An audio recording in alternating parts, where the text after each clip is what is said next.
right next to whoever else was there. I tried to ignore the car as I unscrewed my gas cap, hoping I could pump my gas quickly and leave. Then I heard the yelling. At first I didn't pay attention, figuring it was just some argument that would blow over. But the voices got louder. One guy was shouting at another, something about money. Then a woman's voice joined in, screaming about how they were being paid. I kept my head down, pretending I wasn't hearing anything, but my heart was pounding. Suddenly, the car doors open. Out of the corner of my eye, I saw them getting out of the vehicle, still arguing. One of them started fiddling with the pump, clearly having the same issue I had with the card reader.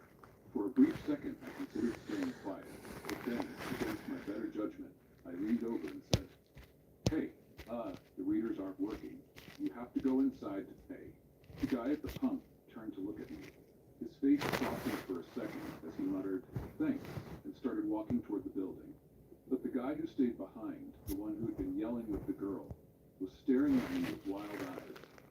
His expression darkened, and I could feel the shift in the air. "Who do you think you are?" His voice low but filled with anger. I stammered, trying to explain that I was just helping. But before I could finish, he stepped closer and pulled out a small blade. My heart dropped. "I should mess you up right here," he hissed, holding the knife out towards me. "You think you can just butt in? I'll make you regret that." I froze. My mind was racing, but my body wouldn't move. He moved even closer, bringing the knife up as if he was thinking about what to do next. His eyes locked on mine, wild and filled with something unhinged. He started making these vague threats, talking about how I didn't know who I was messing with and how easy it would be to make me disappear. I raised my hand slowly, my breath catching in my throat. I didn't want to provoke him, but there wasn't much I could do. The knife was only inches from my face now, and I could see the shine of it in the dim light of the station. I could hear my pulse pounding in my ears as sweat dripped down my back. Before I could even think of what to say, the first guy, the one I had spoken to, came out of the station. He immediately saw what was happening and rushed over. "What the hell are you doing?" he barked, glaring at the guy with the knife. For a moment, it looked like things might escalate. The guy with the knife didn't back down right away, but the first guy wasn't having it. He took a step closer, hand reaching into his waistband, and I saw something I wasn't expecting. A glimpse of a gun. He didn't pull it out completely, but it was enough to make the guy with the knife pause. "Drop it before I drop you," the first guy warned, his voice hard. They stared each other down for what felt like an eternity, but finally the knife was lowered, and the guy backed off. He got back in the car, still shouting about how he would find me and how this wasn't over. I was shaking so badly I could hardly stand. My entire body felt weak, and all I wanted was to get out of there. The first guy turned to me, his tone softer now, and said, "Look, I'm sorry about him. He's dealing with some stuff. Just finish up and go. Maybe don't mention this to anyone. For your own safety, okay?" I nodded, unable to form any words. I quickly finished pumping my gas, not daring to look over at the car again. As I drove away, I kept replaying the scene in my head. Even though I got out of there unharmed, the fear lingered. The way that guy looked at me, the feeling of the knife so close to my skin. It's something that still haunts me. I never went back to that gas station. I make sure to fill up my tank long before I ever get close to empty, and I've learned to trust my instincts. Sometimes the scariest moments aren't the ones filled with monsters or ghosts. They're the ones where you realize how fragile your safety truly is. It was a sultry summer evening as my sister Karen and I were on a road trip through rural Alabama. We had been driving for hours, and the heat of the day was starting to take its toll. We decided to take a quick break at a seemingly ordinary gas station along a desolate highway. Little did we know this stop would lead us into a nightmarish encounter. After refueling the car and grabbing some snacks, we returned to find our vehicle gone, without a trace. Panic surged through us as we looked around in disbelief. How could our car vanish in the blink of an eye?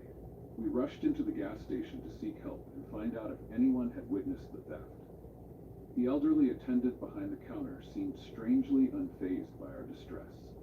He muttered something about a tow truck and offered to call a cab to take us to the nearest town. As we waited for the cab, a The gas station's surroundings felt eerie and deserted, with no other customers in sight. Karen clutched my arm tightly, sensing that something was terribly wrong. While waiting, I decided to look up the gas station's history on my phone. To our horror, we discovered that it had been linked to a series of unsolved disappearances over the years.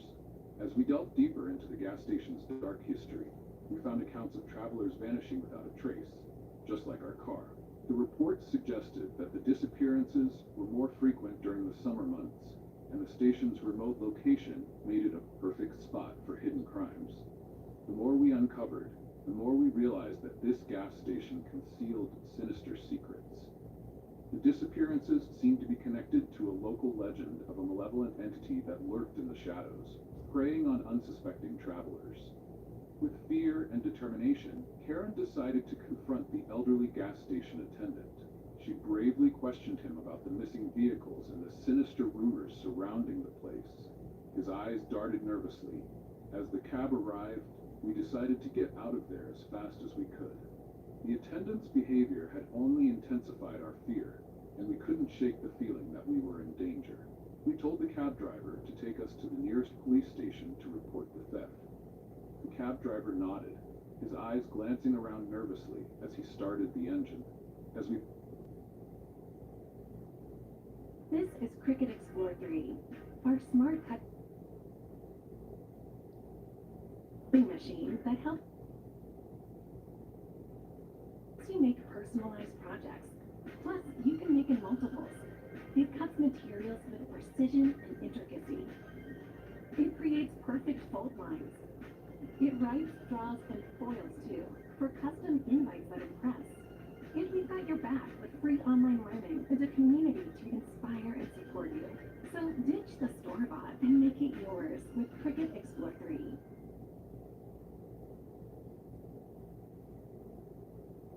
Long day. You deserve Native Hair Care's legendary shampoo and conditioner in divine scents like coconut and vanilla, cucumber and mint, and sea salt and cedar. Clean hair care you love isn't a myth. It's at nativecost.com. It's a stressed mess. Ooh, hair feeling out of control? Let Native restore your hair to its moisturized state with plant-based ingredients. Clean moisturizing hair care isn't a myth. It's at nativecost.com. As we pulled away from the gas station, I could sense that something was off about the driver. His hands gripped the steering wheel tightly, and he kept glancing at us through the rearview mirror, his expression unreadable. I exchanged a worried glance with Karen, and we both knew that we had to stay alert.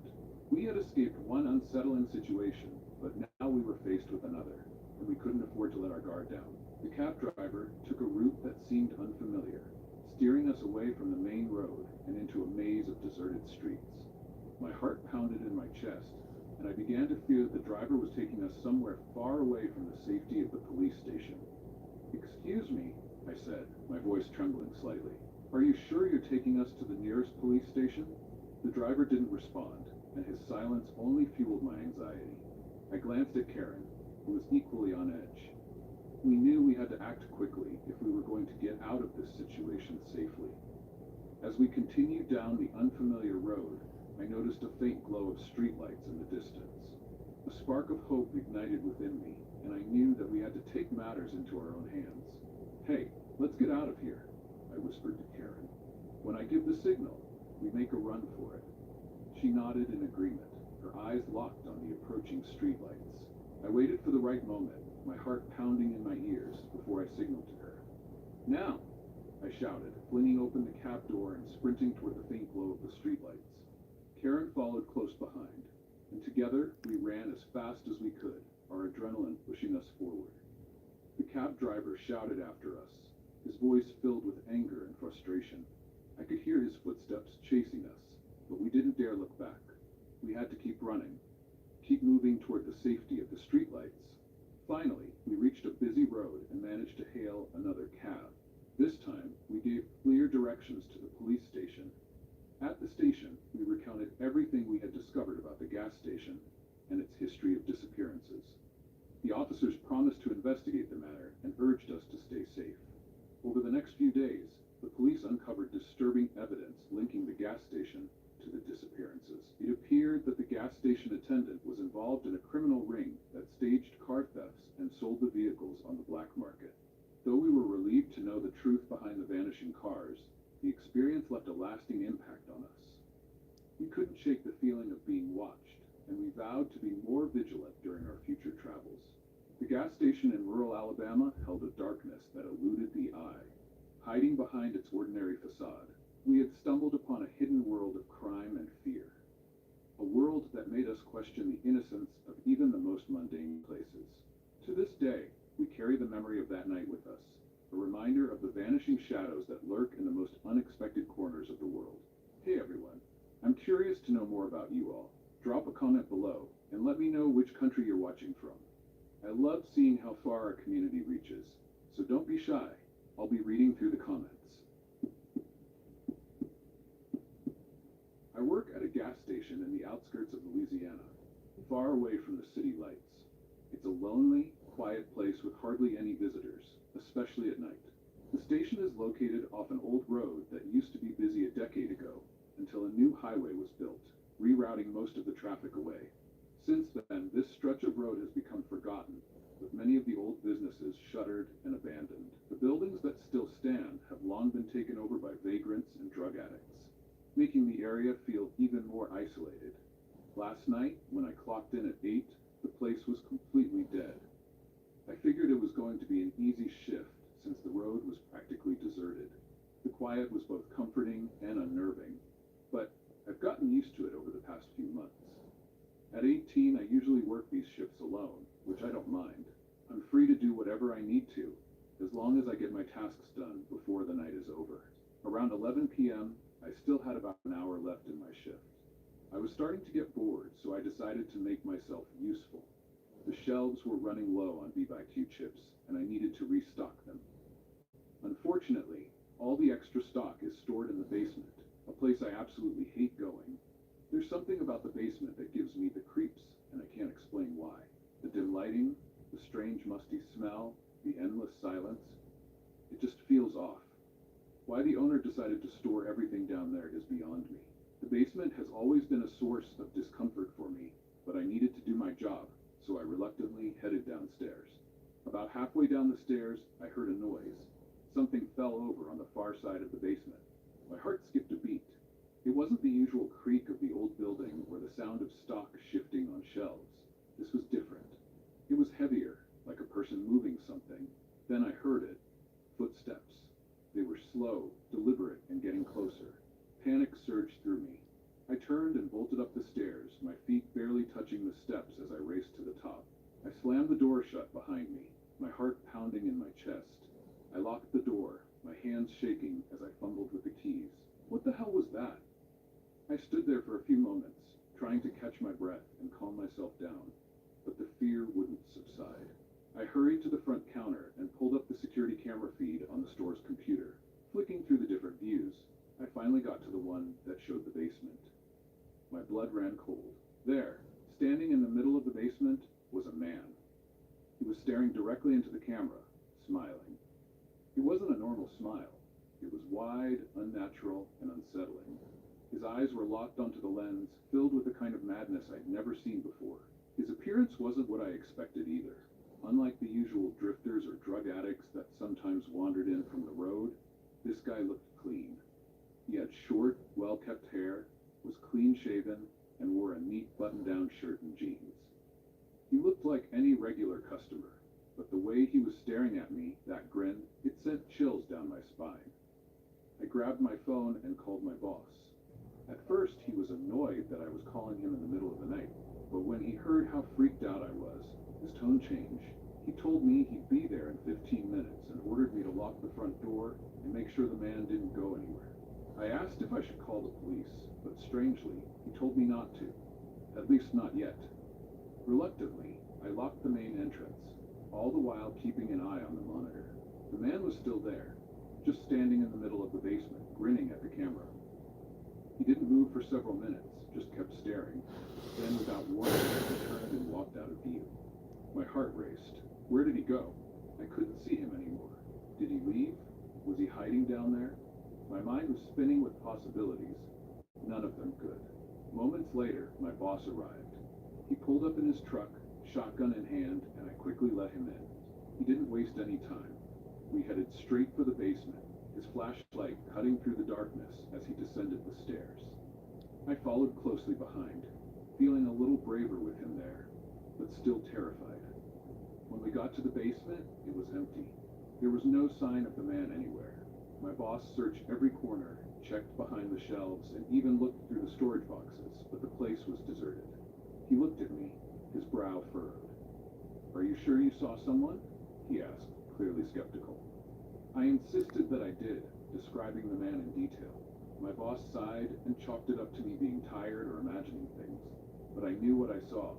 That smile, those eyes, they weren't something you just hallucinate. The next morning, I couldn't shake the feeling of unease as I clocked out. I dreaded the idea of coming back for my next shift. An update to the story. My shift yesterday went pretty normal, and thankfully I have the night off tonight. I'm still rattled by what happened though, and I wanted to answer some questions people have asked. First off, my boss isn't exactly a model citizen. I don't know if he's hiding anything illegal in the basement, but I've never gone down there to look for anything out of the ordinary. He's also incredibly strict about phones during shifts. There's a rule that we have to leave our phones in a drawer behind the counter for the entire shift. If you're caught with it even once, you get a warning. Twice, and you're fired. I've already been caught once, and I didn't feel like losing my job, so I wasn't able to get any pictures or video of the security footage. My boss did eventually review the footage from the cloud. After seeing it for himself, he apologized for accusing me of hallucinating. He agreed that the man's appearance was creepy, but for some reason, he still didn't want to involve the police. He told me that if anything like this happened again, he'd call them. I asked around, talking to some of the other employees to see if they'd ever experienced anything strange in the basement. Some were tight-lipped about it, but a few admitted they had heard noises or felt uneasy down there. No one had ever seen anything like the man I saw, though. Now, every time I walk into that gas station, I can't shake the feeling that he's still out there, waiting, watching, maybe even planning to return. The thought of going back down into the basement alone makes my skin crawl, but what choice do I have? It's part of the job. Still, I can't help but wonder, what if he comes back? Hey everyone, welcome to the Aftermoon Horrors. If you enjoy listening to the horror stories, subscribe to my channel and turn on the notification bell. This will help our new channel a lot. We need your love and support. I work as a delivery driver for a restaurant, but it's not one of those regular places that typically does delivery.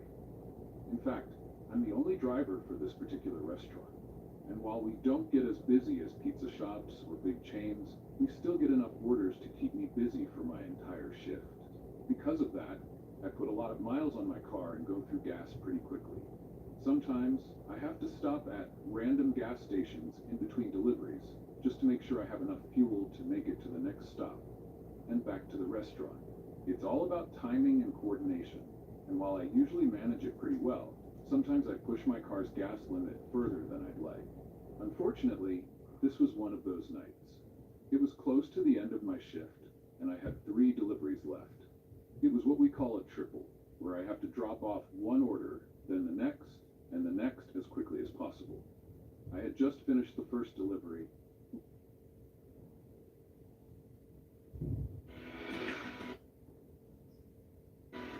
When the sawdust settles and the engine finally roars, the thing you care about most is a job well done. But when you get your tools from Harbor Freight, something about the job feels a little different. Your wallet. Because we believe no matter what you're working on, you need high-quality tools at a great price. And that's what we're all about. Whatever you do it for less at Harbor Freight. It's the hardest conversation I have with patients, telling them that the baby won't make it. And now, because of Florida's extreme abortion ban, I also have to tell them I can't help. The ban forces women to wait until the brink of death to get care and could send doctors like me to prison just for treating my patients. That's terrifying. And it's why I'm voting yes on 4, to end the ban so government can't stop women from getting life-saving care. I had just finished the first delivery, looked up the second address, and then noticed that my gas gauge was dangerously low. My car said I had only 3 miles left before it was completely empty. I knew that wasn't entirely accurate, but I didn't want to push my luck and risk getting stranded with customers' meals sitting on my seat. I hit the button on my phone for the nearest gas station. Luckily, there was one between 1 and 2 miles from where I was. It was kind of tucked between 2 neighborhoods, a bit out of the way, but it was close, and I didn't have much choice. I drove over quickly, and sure enough, there it was. The station looked pretty rundown, though. The building was completely dark, as if the station had closed for the night. But the pumps were still on, with the overhead lights shining down and the card readers ready for action. So I pulled up to one of the pumps, got out, swiped my card, and started filling up. While waiting for the tank to fill, I noticed 2 men standing near the building. One was sitting on the ground, smoking, with the cigarette glowing in the darkness. The other was just staring at me from under a hood. He didn't say anything or move, just stood there with his gaze fixed on me. Of course, this made me nervous. I had cash on me from the deliveries, and I didn't want any trouble. But I figured that if things got sketchy, I'd have enough time to jump into my car and get out of there before they could do anything, assuming they weren't armed. I kept filling the tank, watching the pump as it climbed up to 5 gallons. Then suddenly, it just stopped. No warning, no error message, it just shut off. I squeezed the handle a couple more times, but nothing happened. I glanced up at the pump and then toward the building, hoping to see someone who could help. That's when I noticed that the guy smoking had moved. He was now standing right next to the emergency shutoff valve by the building. That's when it clicked. He had shut off the pump. Before I could react, I heard footsteps behind me. My stomach dropped. I thought, I really just let this happen. I'm about to get robbed by these creeps. I turned slightly and saw that the guy in the hoodie was walking toward me. But strangely, he stopped about 6 feet away. He didn't get any closer. We just stood there, staring at each other in awkward silence.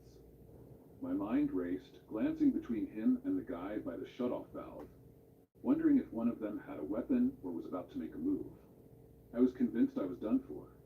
Then, for some bizarre reason, I blurted out, the pump isn't working. I said it like this guy worked there and was going to fix the problem for me, like it was a normal customer service situation. It was such a weird, dumb thing to say in that moment, but I was terrified and had no idea what else to do. The guy in the hoodie smirked at me, glanced at the pump, and said, "Station's closed." I was still in panic mode, so I pointed at the card reader and said, "But it's 24/7, right? I should still be able to get gas." That's when the guy started laughing, like full-on laughing, as if I had told the funniest joke he'd ever heard. He shook his head, wiped his face, and said, "No, mate, the station is closed. No more gas. Get it?" Then he motioned for me to get in my car and leave. I just stood there for a moment, trying to process what was happening. Finally, it clicked that I needed to get out of there.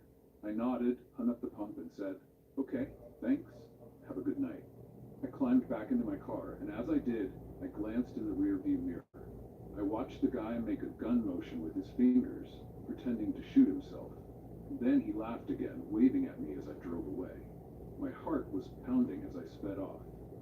It took a few minutes for me to fully realize how close I'd come to something terrible. I had no idea what those guys had planned, but it was clear that my awkward comment had thrown them off. Maybe they thought I wasn't worth the trouble. Or maybe they found me so pitiful that they decided not to bother. I'll never know. But I do know one thing, that 5 gallons of gas was enough to finish my deliveries and get me back to the restaurant safely. I've made a mental note never to go back to that gas station, and now, whenever I have a delivery in that area, I make sure to fill up before I even get close. I know this isn't the creepiest story out there, but it scared the hell out of me. I walked away unscathed, but I feel like I was just inches away from something much worse happening.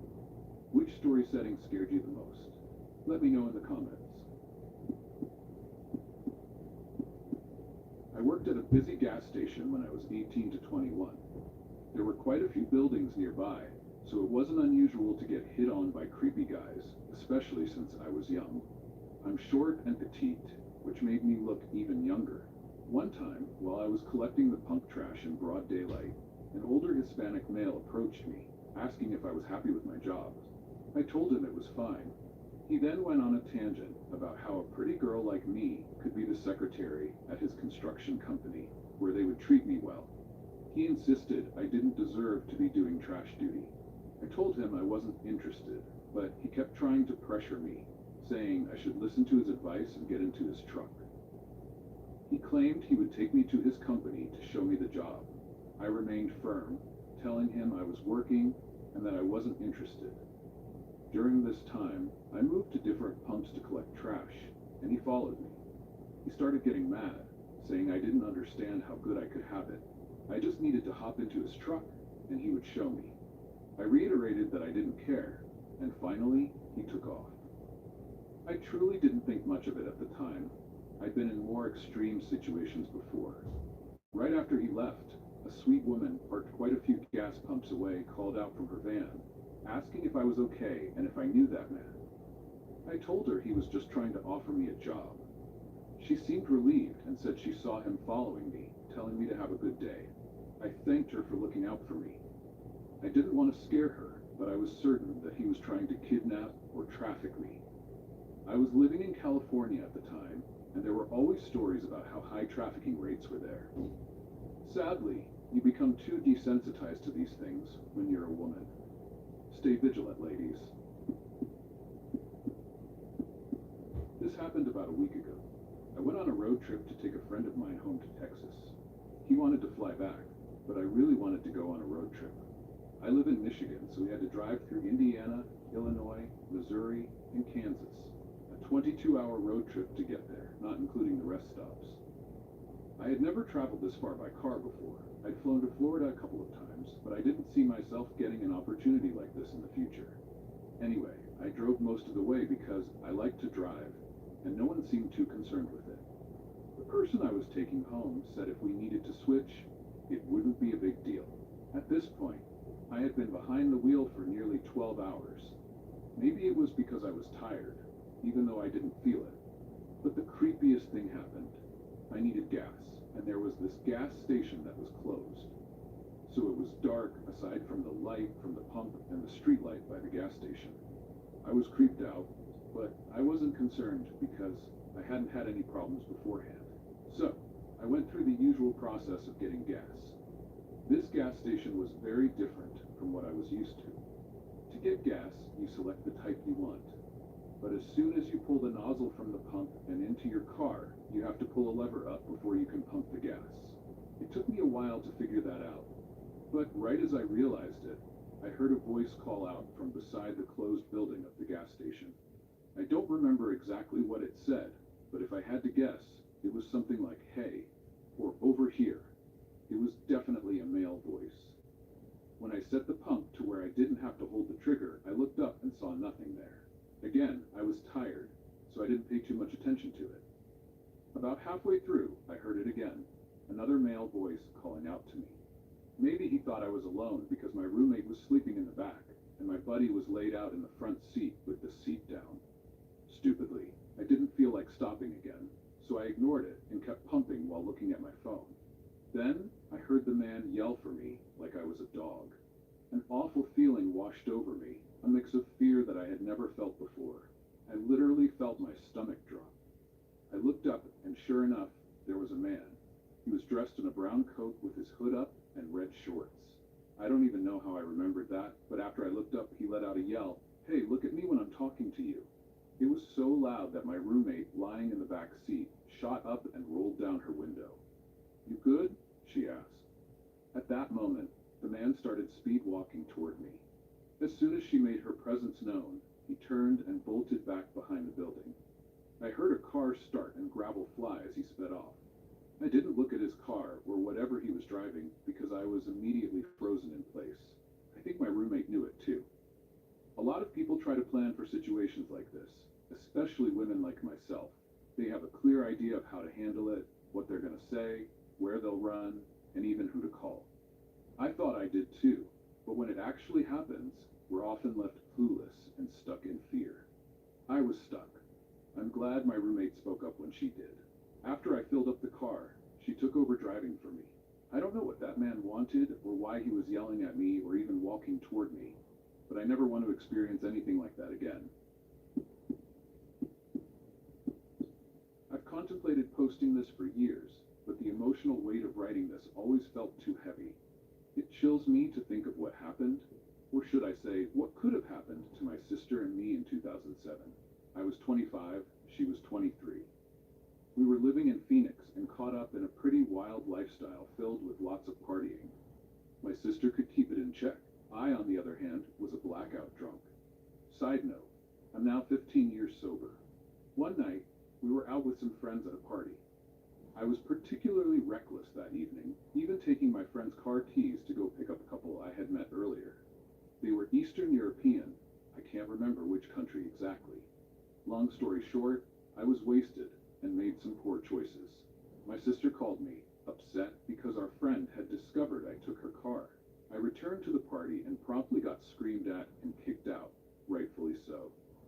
My sister was embarrassed and crying, and she was also pretty intoxicated, which was unusual for her. I remember we started walking to find a taxi, but everything became hazy after that.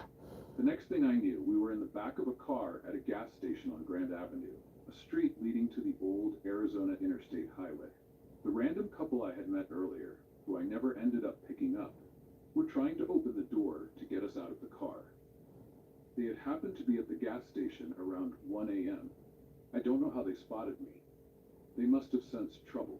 I have hazy details, but I remember they were frantic and insistent about getting us out. From what they told us, the man driving the car appeared to be a total creep, someone I would never associate with. I have no recollection of how I ended up in his car, who he was, or why he needed to fill his tank. Sometimes I think that mysterious couple were angels sent to look over us. My sister and I woke up the next day missing our phones, and I'm certain the man had taken them. There are so many things that could have gone wrong, and I feel incredibly lucky that we're still alive. It racks me with guilt that I put my little sister in that situation. Anytime I feel tempted to pick up a drink, this memory plays back in my mind, reminding me of the dangerous places alcohol can take me.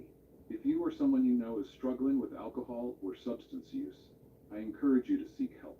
Always prioritize your safety and the safety of those around you.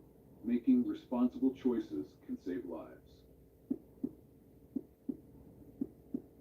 About a year ago, I was working at a small gas station on the outskirts of Boston, Massachusetts. It was one of those places that people only really stopped at if they were passing through. The kind of place that got quiet at night, with only the occasional trucker or late-night traveler stopping by for gas or snacks. I didn't mind working there most of the time, but as a petite girl, standing only 5'7", I always felt a little uneasy about working the late-night shifts. It wasn't that I hated nights, but the fear of something happening always lingered in the back of my mind. One week, the manager put me on a series of closing shifts. It was frustrating because I had morning classes, but I didn't complain much. The extra money was something I couldn't turn down. The station closed at midnight, but by around 10:30, things would get pretty dead. That's when the eerie feeling would set in, and every little sound would put me on edge. On this particular Thursday night, we were nearing closing time. It was just me and my coworker inside. The lights were dim, the pumps were still on, and only 1 or 2 cars had passed through in the last hour. I was ready to clock out when my coworker asked me to take out the trash. I groaned internally because it meant going around the back, where it was dark and where we had no security cameras. As I walked around the back of the station with the trash bag in hand, I noticed an old, beat-up car pulling into the lot. I glanced over my shoulder and saw a woman sitting in the driver's seat with her window rolled down. There was a teenage girl in the passenger seat next to her. The woman leaned out and said hello. I nodded back, trying not to seem rude, and asked if she needed any help. She smiled nervously and asked if the pumps were working because they were almost out of gas. I assured her they were, and that she could pay at the pump, or come inside. But instead of heading for the pump, she looked at me and asked if I could give her some money for gas. She explained that they had been driving from out of state and had run out of money. I hesitated. I wasn't making much myself, just enough to cover my bills and tuition, but I felt guilty for wanting to say no. I pulled out my wallet and handed her a $5 bill, hoping that would help. The woman took the money, but I could tell she wasn't happy.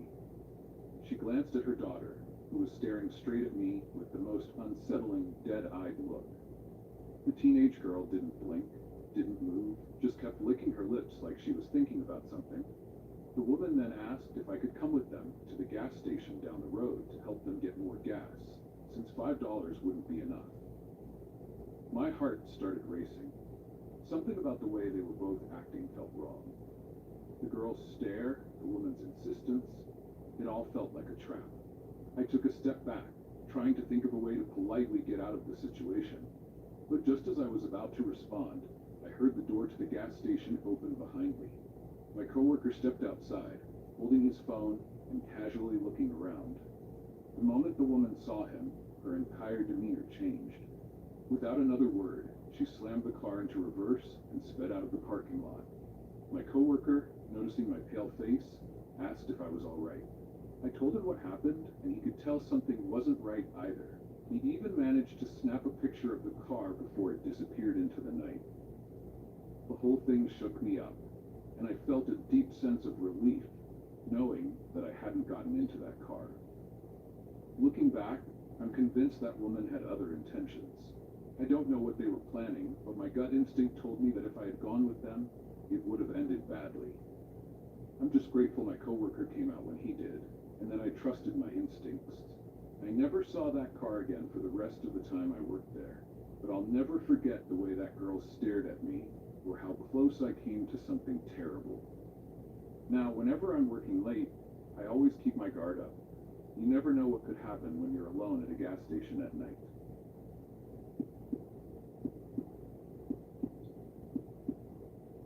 I've worked at a small gas station in what I consider a secluded town in central Ohio for quite a few years now. I used to work the day shift, but I decided to take the pay increase and lose my social life to work the overnight shift instead. Not like I had much of a social life to lose, but to be honest, I've been married for about 10 years now, and we don't exactly go out to parties or hang out with our friends. Thankfully, my wife doesn't mind that I work the overnight shift, and we've made it work between the two of us. Honestly, the job has been incredibly uneventful for the years I've worked it, with very few exceptions. Of course, this night would become one of those exceptions.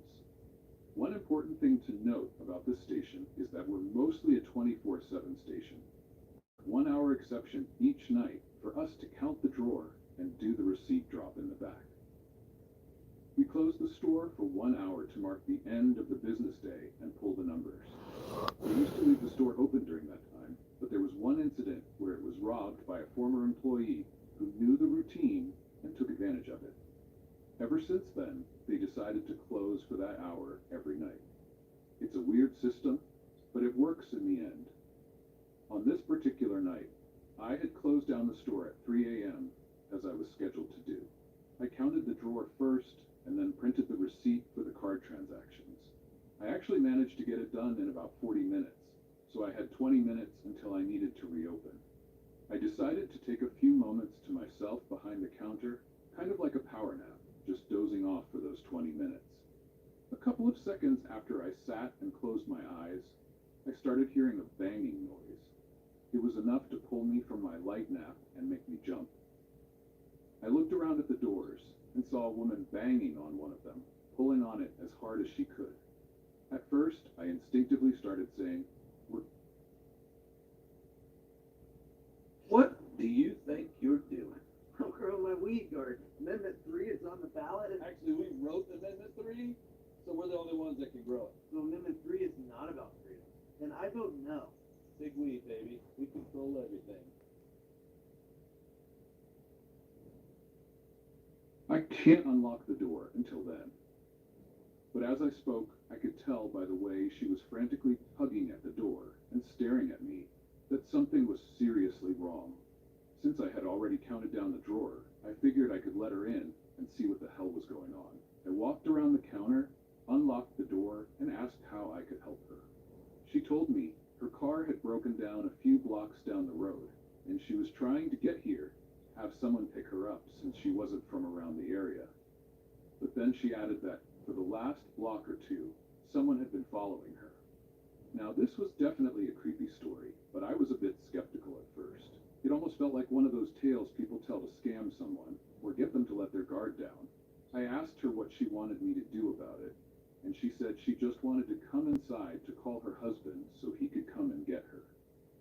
After a few moments of her reiterating her story and me feeling like she was probably telling the truth, I decided to let her in and lock the door behind her. I told her that we weren't technically open, so I couldn't let her anywhere in the store other than right at the front. She said she understood and promised to stay by the door, apologizing for being a bother. She was just really scared about what the guy following her was planning to do. At this point, I felt like she was leaning too heavily into the story to be lying. I reassured her it wasn't a bother and mentioned that if she saw him, I would call the cops for her. After a few moments of her talking on her phone, presumably to her husband, she began making small talk, which was fine. I still had a few minutes before I could reopen, so I welcomed the conversation. But no sooner had we started chatting than I heard another loud sound. This time, it wasn't just someone smacking the glass. It was the sound of something smashing against the glass on the side door. Thankfully, the door was designed to withstand break-ins, with reinforced glass and 4 metal bars across it. But this guy was seriously trying everything he could to smash the glass to get in. It was clear he had ill intentions. The woman screamed, and I kind of yelped. What the hell? As I turned to see the scene unfolding, realizing what was happening, it occurred to me to hit the panic button. I knew you're not supposed to hit them until the robber leaves to prevent a hostage situation. But I also knew he wasn't going to be able to get into the store with what he was doing. I'm sure this whole ordeal played out in about 10 seconds, but it felt like forever standing there, watching this guy rapidly smash the glass in the door while trying to get in. Meanwhile, the woman was screaming that this was the guy who had been following her. I was yelling at her to get behind the counter, frantically trying to figure out what to do. Finally, the guy seemed to realize he wasn't getting in. He just stood there, staring at us with a horrible grin, malice pouring out of him. He kept pointing at us and shaking his head, which felt more threatening than if he had been screaming at us. After a few more tense moments, I started hearing sirens as officers began pulling into the lot. The guy took off behind the building, out of sight. A couple of officers chased after him, while another one came to the door to check on us. I opened the door, and explaining the situation to him and the owner when he showed up was a fun time. The woman explained her side, and I told my side. It was pretty much the same story. She had no idea who this guy really was, and I obviously didn't know him either.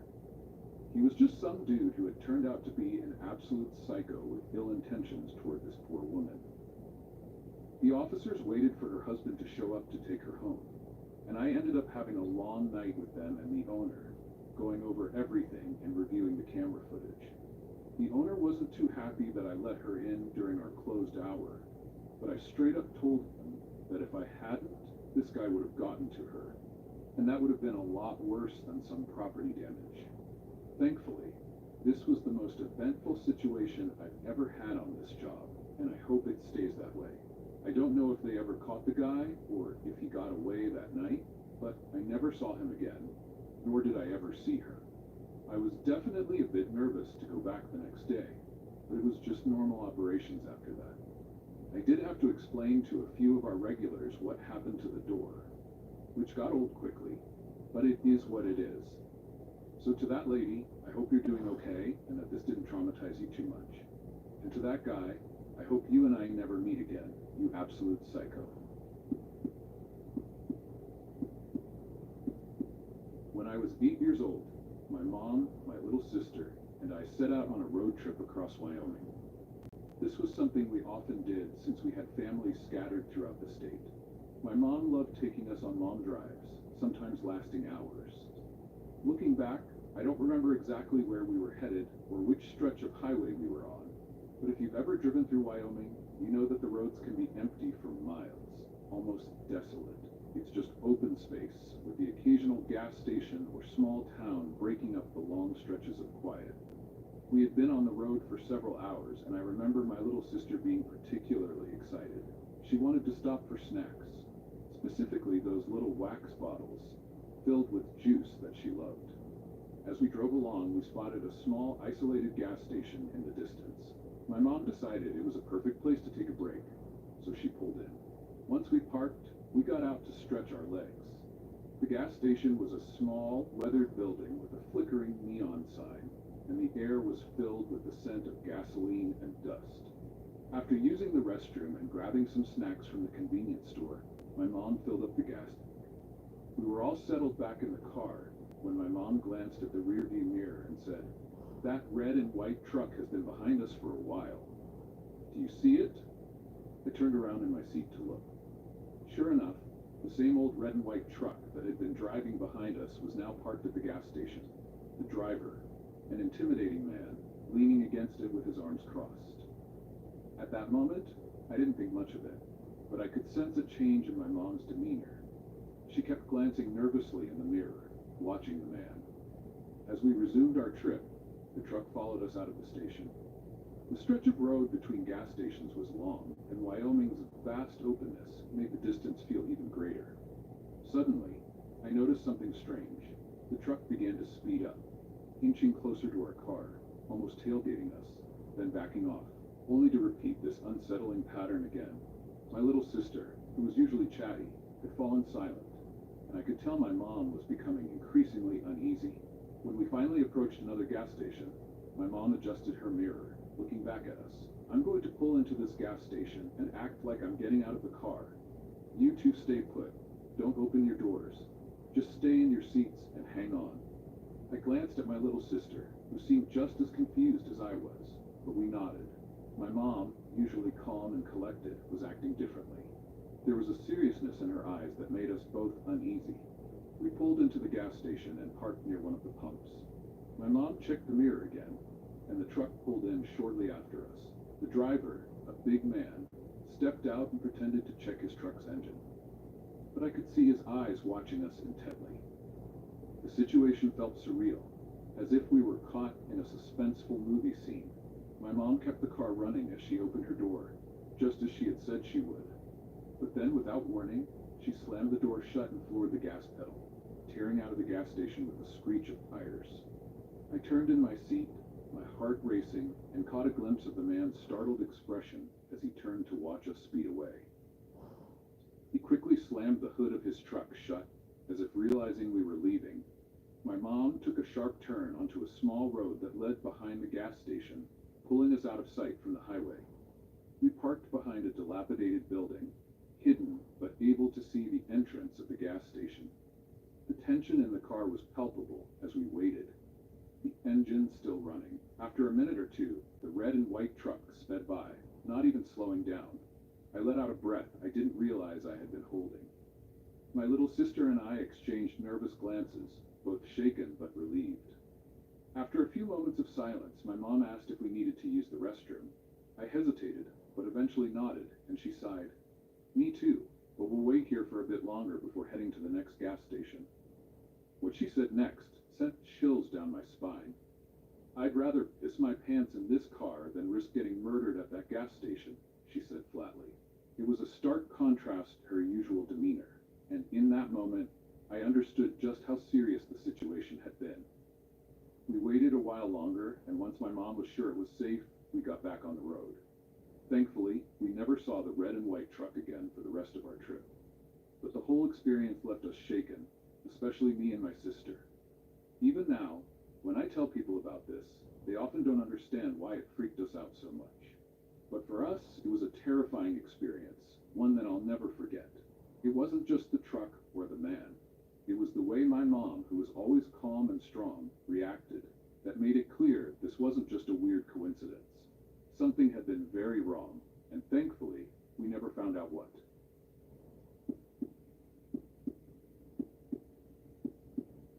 5 years ago, but it feels like it could have happened last night.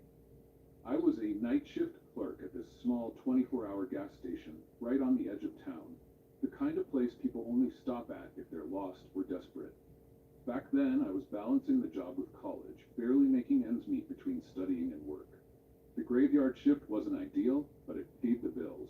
And honestly, I kind of liked the quiet most nights. Gave me time to catch up on my assignments. The gas station was located at the far end of town, right before the highway stretched out into nowhere, disappearing into the dark. The isolation meant we didn't get many customers after midnight. Aside from the occasional trucker passing through for gas or snacks, it was usually just me, my textbooks, and the hum of the old fluorescent lights. Nights dragged on, slow and uneventful, but that's how I liked it. This particular night, though, was different. It was late fall, one of those cold nights where the wind cuts through your clothes, and the silence feels thicker than usual. The station hadn't seen much action all evening, maybe a couple of customers since my shift started. By 1 a.m., the place was dead. Not a single car on the road, no signs of life outside, just the stillness of the highway. I was sitting behind the counter, half asleep over my chemistry textbook, trying to force my eyes to focus on the words. The only sound was the buzzing of the lights overhead. I was just about to nod off when the chime above the door rang, jolting me awake. I looked up, surprised. It had been hours since anyone came in. The guy who walked through the door wasn't someone I'd seen before. He looked rough, scruffy beard, disheveled clothes, and a long coat that looked like it hadn't been washed in months. His hair was a mess, sticking out from under a dirty beanie, and his eyes were bloodshot and wild. What struck me most was the smell. Strong, pungent, a mix of weed, booze, and something else I couldn't quite place. I couldn't help but wonder where he'd come from. There weren't any houses nearby, and people didn't just walk to this gas station. He wandered in like he didn't have a destination, drifting through the aisles, picking things up and putting them back without really looking at them. I kept my eyes on him, not wanting to jump to conclusions, but feeling a little uneasy. He wasn't like the usual truckers or late-night drivers who stopped in. This guy seemed off, like he didn't quite belong in reality at that moment. "Hey, need any help, man?" I asked, keeping my voice steady. He didn't respond, just grunted and kept walking through the aisles, his movements slow and uncoordinated. I shrugged it off and went back to my book, though I was definitely paying closer attention to him. He didn't seem dangerous, just off. Still, something about the way he moved, the way his eyes darted around, made me uneasy. A few minutes passed and I had started to relax again, figuring he was just trying to kill time or warm up from the cold. But then, without a sound, he was suddenly standing right in front of me at the counter. I hadn't even heard him approach. "Got any cigarettes?" He slurred, his voice raspy and thick. "Yeah, what kind do you want?" I asked, turning to the wall behind me where we kept all the cigarette packs. "No," he mumbled, shaking his head.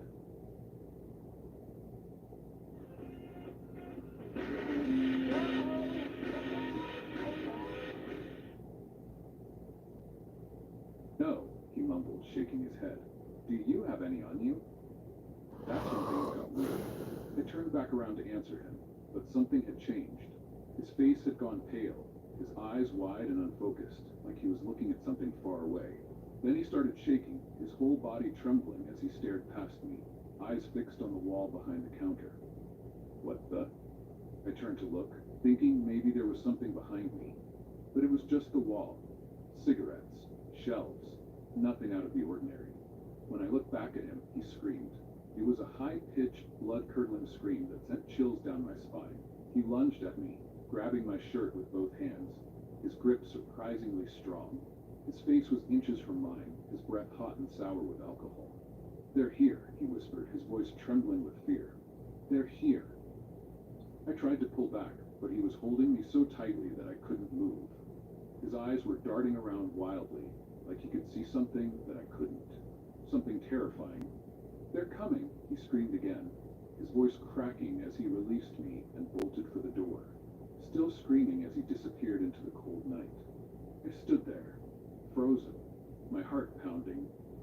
I couldn't make sense of what had just happened. One minute he was mumbling about cigarettes, the next he was screaming about something being here. I wasn't sure if he was high, having a psychotic break, or both, but whatever it was, it scared the hell out of me. I locked the door as fast as I could, my hands shaking as I fumbled with the keys. I didn't know what this guy was on, but I wasn't taking any chances. Once the door was locked, I grabbed my phone and dialed 911, trying to keep my voice steady as I explained what had happened. The dispatcher said they'd send someone over, but it would take time.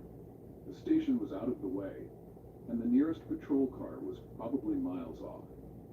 I stood behind the counter, my eyes glued to the front window, watching for any sign of the man. He was still out there, pacing back and forth in front of the station, muttering to himself and occasionally stopping to punch the air or hit himself in the head. Every now and then he'd let out another scream, his voice echoing through the empty night. That's when things got even stranger. A car pulled up, a beat-up Honda Accord, its headlights cutting through the darkness. I watched as it rolled to a stop in front of the store. My stomach twisted. I wasn't sure what to expect, but I had a bad feeling about this. A younger guy, maybe in his late 20s, stepped out of the car. He looked clean-cut, completely out of place compared to the disheveled man outside. For a second, I thought he might be a customer, but then he walked straight over to the man, speaking to him in hushed tones. I couldn't make out what they were saying, but whatever it was, it calmed the older man down. Before I could unlock the door or say anything, the younger guy led the man to his car, opened the passenger door, and helped him inside. The whole thing felt surreal, like I was watching something I wasn't supposed to see. I debated whether to go out there to try and stop them, but by the time I made up my mind, it was too late. The car's taillights faded into the distance, and the gas station was plunged back into silence. The cops arrived about 15 minutes later, but by then, there was nothing left to see. I gave them a description of the man and the car, told them everything that had happened. They took my statement, nodding along, but I could tell they didn't really believe me. They probably thought it was just some junkie causing trouble, but I knew better. I never saw the ragged man or the younger guy again. Sometimes, late at night when I'm lying in bed, I think about that, about the way the man's eyes had gone wide, like he was seeing something terrible, something beyond this world. I think about his scream, the terror in his voice when he said, "They're here." And sometimes, when the night is quiet, I wonder if he was right. 2 years ago, I was working at a small gas station in a quiet town about 2 hours north of where I was originally from. It was one of those places where everyone knew each other, and nothing much happened, especially at night. I had moved there temporarily while I was fixing up an old house I had bought, trying to flip it for a profit. During the day, I focused on renovations, and at night, I worked the graveyard shift at the gas station to make some extra cash for the house repairs. The gas station was right off a major freeway, so we often had travelers pulling in late at night. Most of them were tired or in a hurry, just looking to fill up their tanks or grab a snack. It wasn't unusual to see the occasional oddball, but usually it was quiet after midnight, especially around 1 a.m. when things slowed down. That's when I would get the cleaning done or restock the shelves to pass the time. One night, I was working the 9 p.m. to 5 a.m. shift. The evening started busy, with a decent number of customers coming through. But by 1 a.m., things had quieted down completely. After I finished mopping the floors, I went back behind the counter and settled in, expecting the rest of the night to be uneventful, like usual. That's when I saw a car pulling into the station. It was a plain black sedan, but something about it caught my attention. As it got closer, I realized why. It didn't have any license plates. At first, I thought maybe I just couldn't see them, but when the car drove around to the side of the building, I was sure. No plates at all. My stomach tightened with unease. The car parked around the side of the building, where I couldn't see it anymore. I waited, feeling nervous. 5 minutes passed, then 10. Just as I started to think that maybe the driver had left, the door to the gas station opened, and a man walked in. He was tall, probably around 6.5 feet, and thin, with a long face and pale skin. He was dressed in a black sweater and gray pants. his clothes neat but somehow unsettling. His expression was blank, and when he looked at me, it was like he was staring right through me. He stood there in the doorway for a few seconds, just staring. The counter was about 40 feet away from the entrance, but I felt like his eyes were boring into me from across the room. I gave him a quick wave, trying to break the tension. "Hey, how's it going?" I said, trying to sound casual. He didn't answer. He just turned and slowly walked to the far end of the store, over by the shelves of snacks and drinks. But he didn't pick anything up. He just stood there, staring at the wall. Every now and then, I glanced over at him, feeling more and more uncomfortable. Something was definitely off about him. After several minutes, the man turned and headed toward the restroom in the back of the store.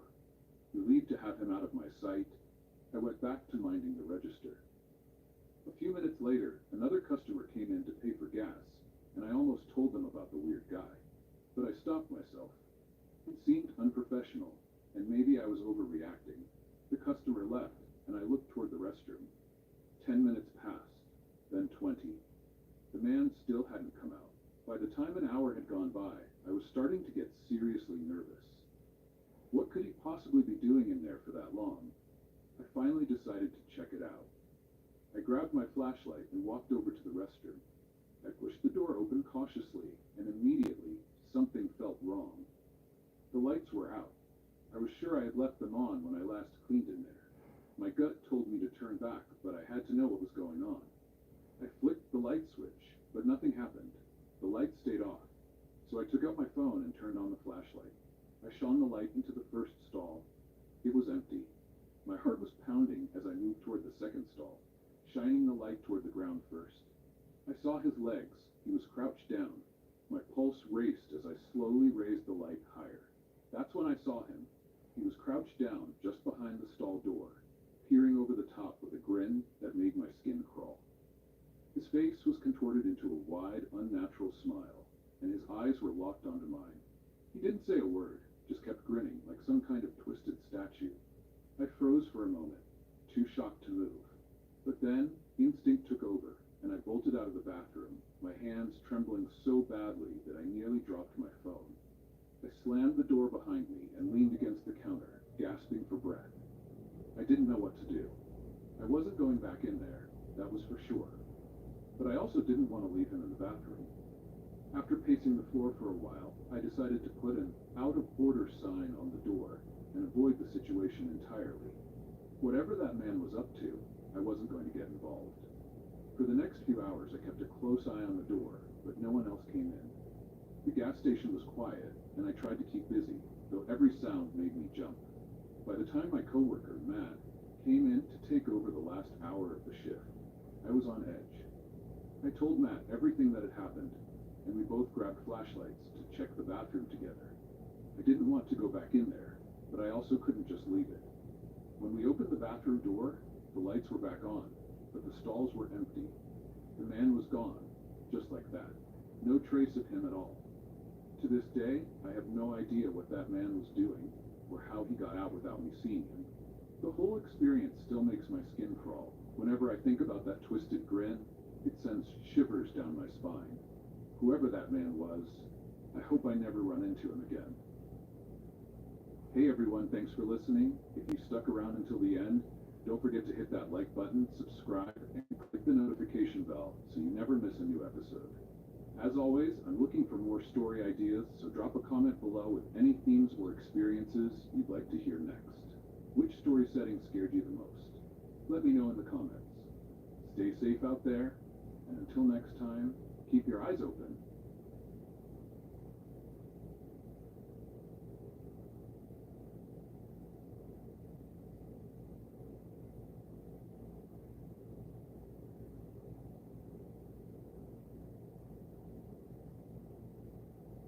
I graduated from high school 2 years ago. I remember that during my senior year, there was a really weird thing that happened that I still think about sometimes.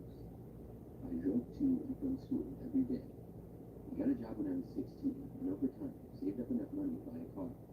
Sure, it wasn't nice, but when I became a high school senior, I was finally able to drive myself to school and not rely on the bus anymore.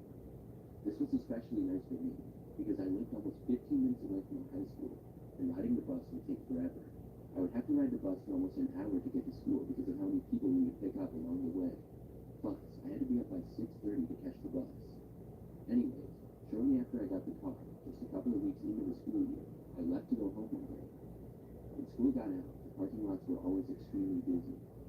was just like leaving a sporting event right after a big game. You'd be stuck in traffic trying to get out of the parking lot for a good 5 minutes. I would always try to beat the traffic, but rarely did. On this day, I got done with my 5th hour class, and quickly dropped off my book at my locker, got my keys, and headed for the parking lot. I got to my car, started it up, and left. I sat in traffic for a minute or two, leaving the parking lot, and then finally was on the road. It had been pretty smooth sailing from that point on, and like I said, it was almost a 15-minute drive. When I had first pulled out of the parking lot, there was another car that pulled up right after me. I remember noticing it because it didn't stop before exiting. It just left right after me. As I was driving home, it wasn't until I was more than halfway back that I realized that the same car was still right behind me. I wondered which one of my classmates this was. Maybe it was one of my friends, except most of my good friends' cars I would recognize. I didn't recognize this one at all. As I got closer to my house, I was getting more and more curious. Whoever it was must have pretty close to me. I really couldn't see in the driver's window when I looked in my mirror. Eventually, I made it to my street and turned onto it. Car behind me did as well. I was really surprised to see this. Then I got to my driveway and pulled into it. When I did, the car behind me continued to drive down the street past my house. The street was usually pretty quiet, and I knew that nobody else from my high school lived on it, so I wasn't quite sure who had been seemingly following me back. Still, I just went inside after that. I made some food like I usually did after getting home, and forgot all about it. I remember that I stayed up sort of late that night playing video games. I was inside my bedroom, and it was probably like midnight, when I noticed a car driving down the street out of the corner of my eye.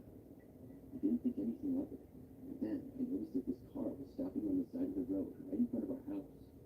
I paused my game and glanced over. I was just sitting there on the side of my street, right there. After not seeing anybody get out, I walked closer to my window and looked.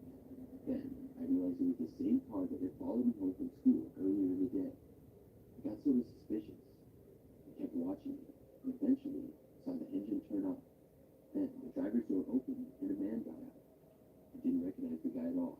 It certainly wasn't a high school student though. The guy looked like he was going to walk right into our front yard. Then he noticed me. We made eye contact for a brief moment. When we did, the guy just turned around and walked back into his car. The engine started up and he drove away. I kept watching from the window for that for quite some time. I never saw him again. I really think that guy must have been planning to break into our house or something that night. But when he saw me watching, he thought better of it. Other than that, I don't know what he was doing. Why he was at my school though, and why he chose to follow me home, I don't know either.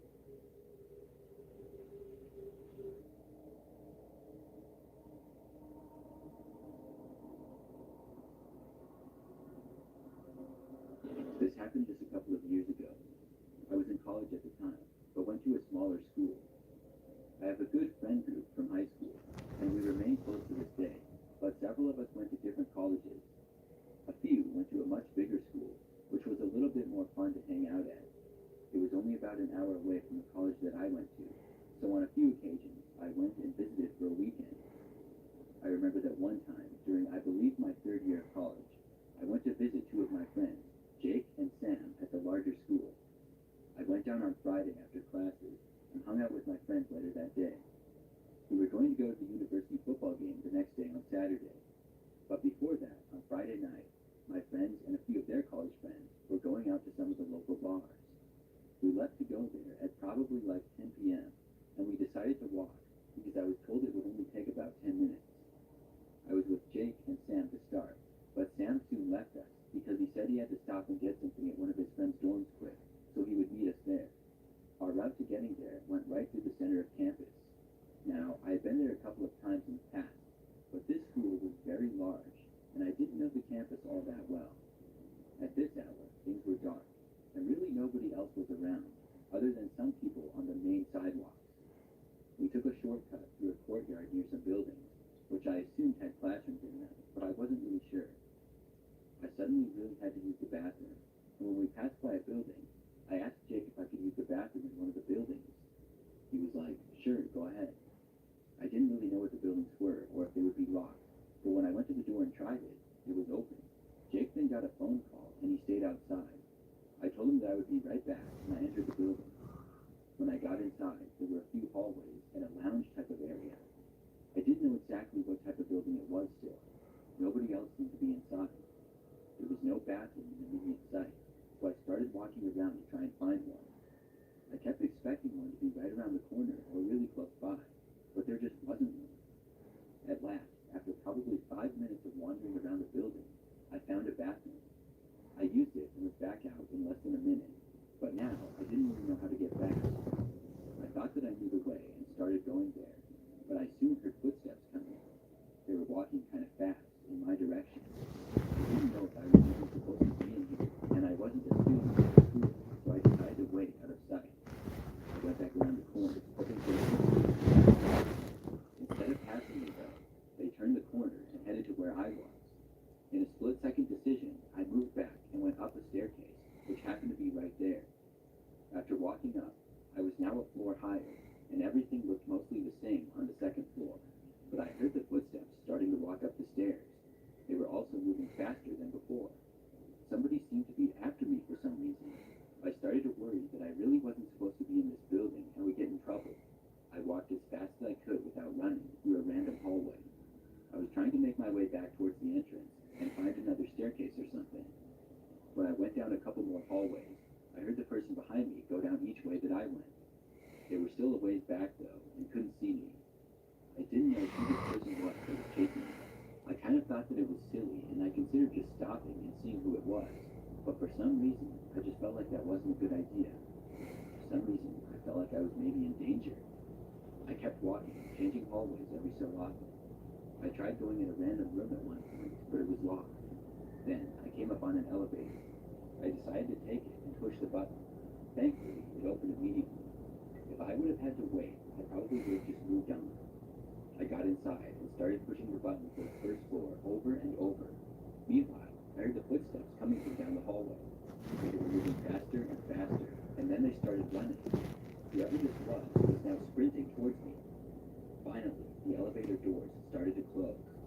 At about that same time, the person had entered the hallway that I was in.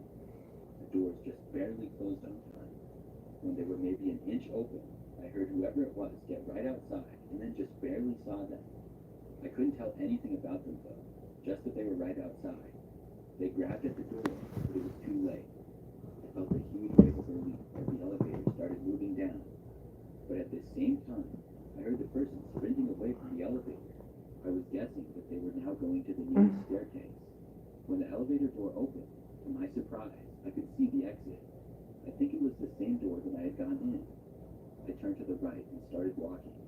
That's when I heard footsteps coming from a ways to the left. Whoever it was that was chasing me was almost down the stairs. That's when I started to run. I sprinted towards the exit and heard the other person sprinting in my direction now.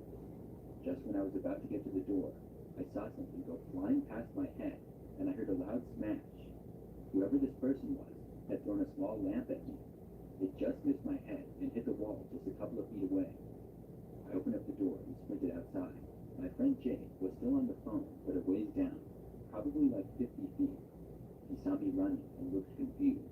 But as I was approaching him still, I saw the look on his face as he saw somebody come barreling out of the building behind me.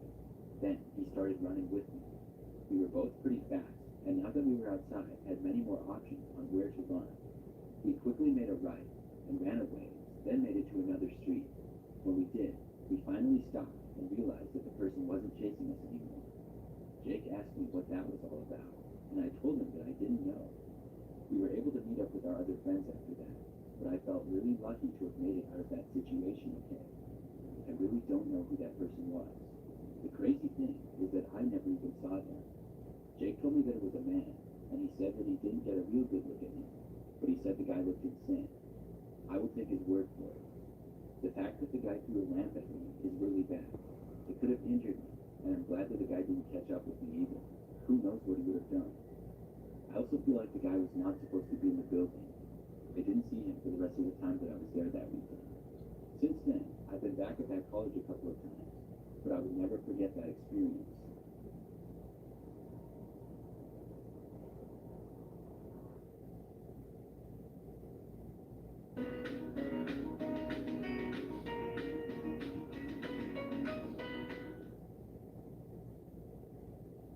From hoagies to mac and cheese and everything in between, Wawa's dinner for everyone, starting 4 p.m.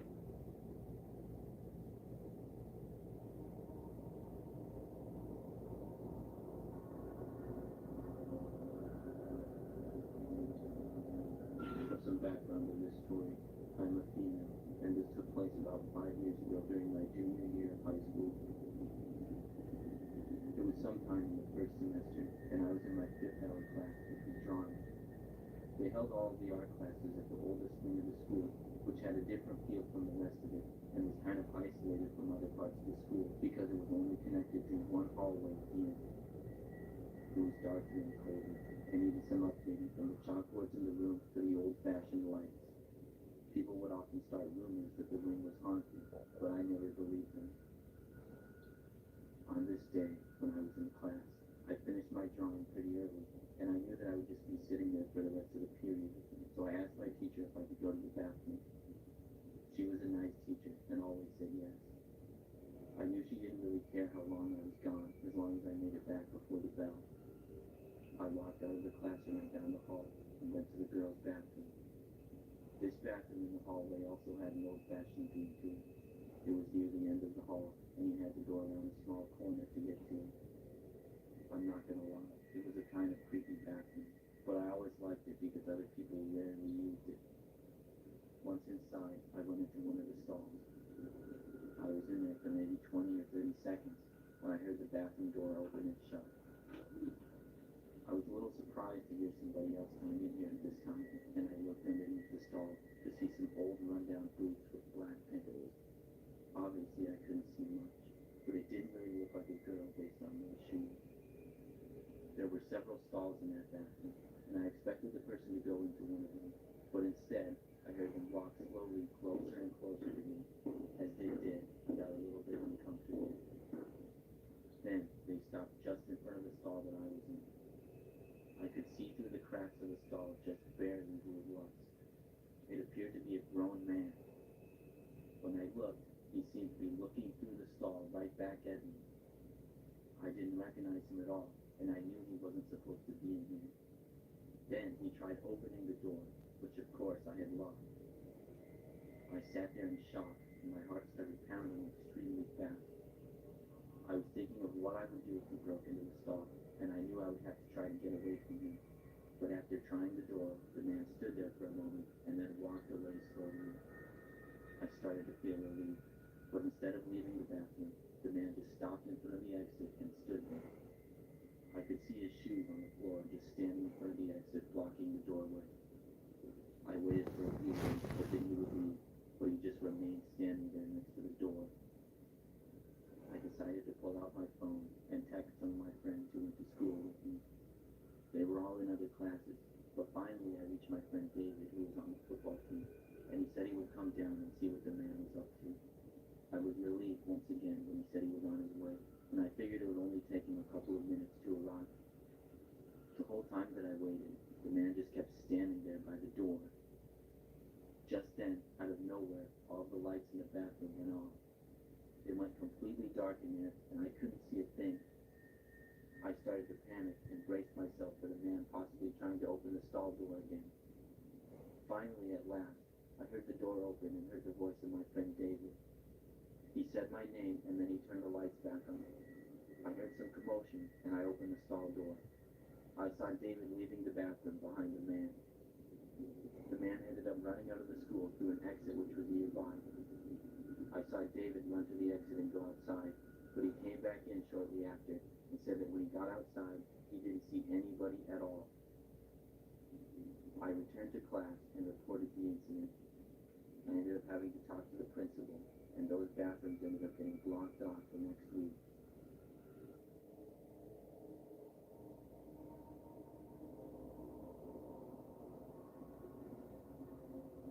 This story takes place a few years ago when I first started college as a freshman. I was at a pretty big school, but I didn't know anybody there. I was 4 hours away from home and in a different state.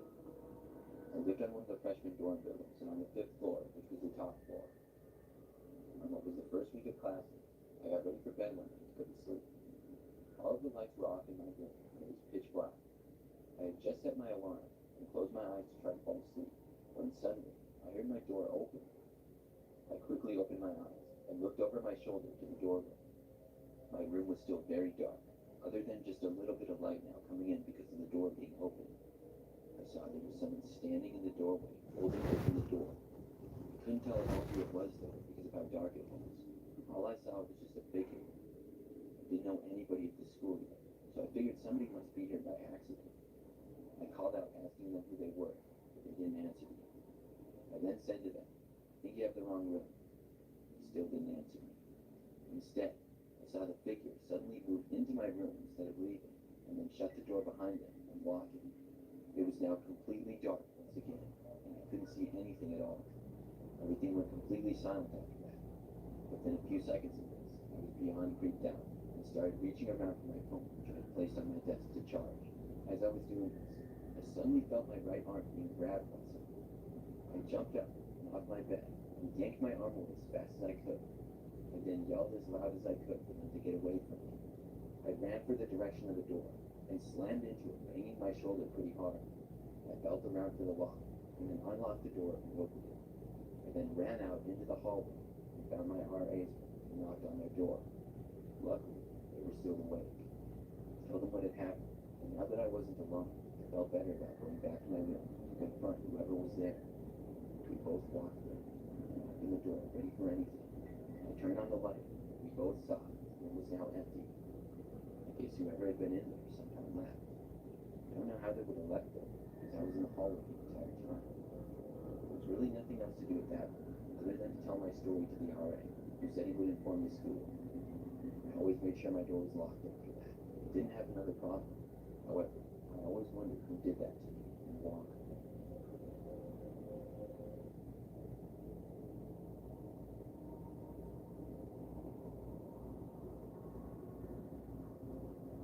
When I was in high school, I was really into sports. I played on the football, basketball, and baseball teams. This took place during my senior year and after a basketball game one night. I loved weightlifting. I would work out in the school weight room all the time.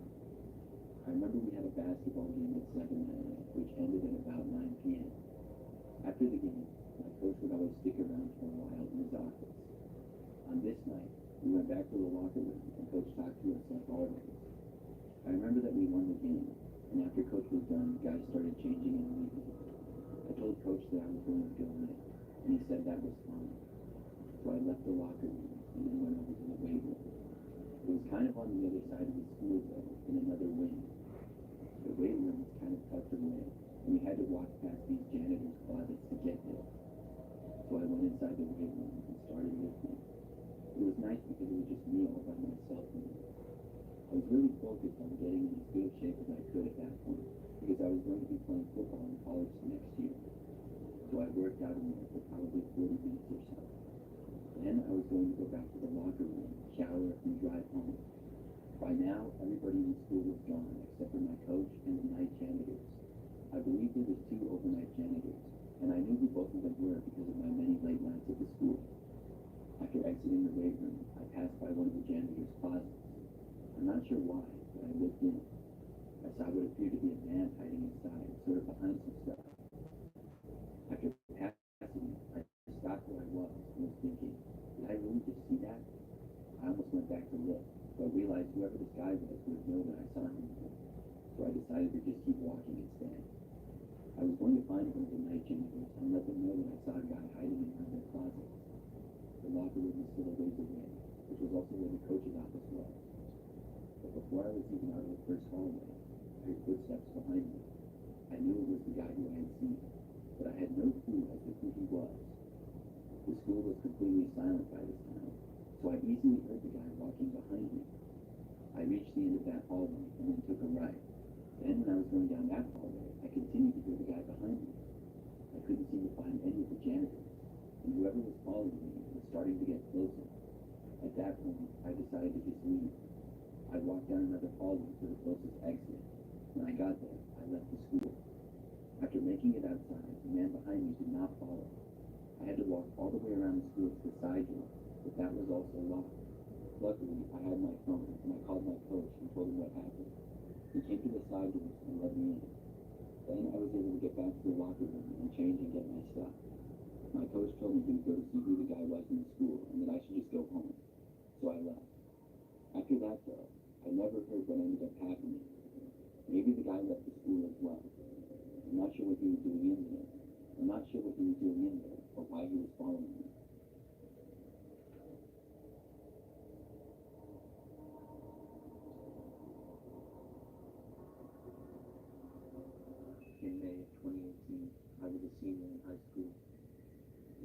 towards the end of the school year, and some of us seniors planned out a senior prank.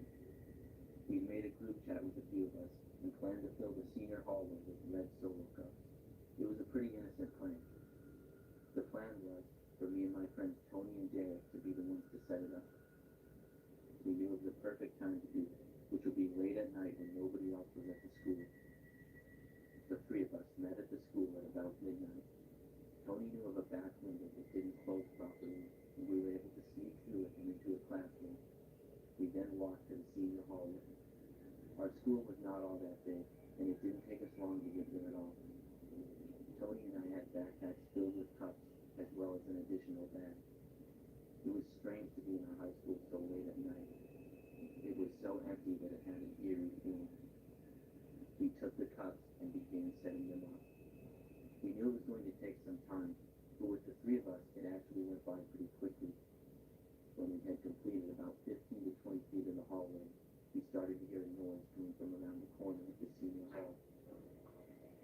Because we had the cups set up, we couldn't walk past them and see what the noise was, but we didn't really want to either. Nobody was supposed to be in school at this hour, but we thought maybe a janitor was working really late for some reason. When we heard the noise, we ran and hid behind a nearby wall. We considered just leaving, but we didn't hear the noises for a while, and the other seniors were counting on us to complete this prank, so we decided to take the risk and go back to work. We kept going and didn't hear any more noises, but just when we were about to finish, it was the clear sound of footsteps coming from the same spot as before. We were glad to be done and wanted to leave, but before heading out, we paused and looked over to where the noise was. Then we saw a man appear. He was short and was wearing a black sweatshirt and appeared to be in his late 20s. He just stood there staring at us with a blank look on his face. We knew he definitely did not work at the school, and the three of us decided to take off for the exit. We were able to quickly leave the school and ran all the way back to our car. The next day when we showed up to school, all of the red Solo cups were messed up and scattered across the hallways. We didn't tell anybody about the man that we had seen, because we didn't want the school to know we had done the prank, especially after how it turned out. I assumed that the man left the school, because we never heard anything more about him, but I still wonder sometimes what he was doing in there.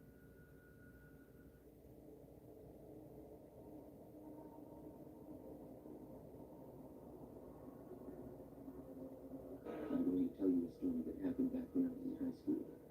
This was during my junior year. My name is Kendall, and when I was in high school, I would describe myself as a pretty average student. I had a friend group of a few other people that I would talk to on a regular basis. The high school that I went to was relatively big. I'm not sure exactly how many students went there total, but it was probably over 1,000. Most of my classes, I would have at least one of my friends in there, but not quite all of them. I remember there was this one science class that I was in during the first semester of junior year, and I didn't really have any friends in it. This meant that when we did group projects, which we did a lot, I would just have to kind of join a group that I was sitting near.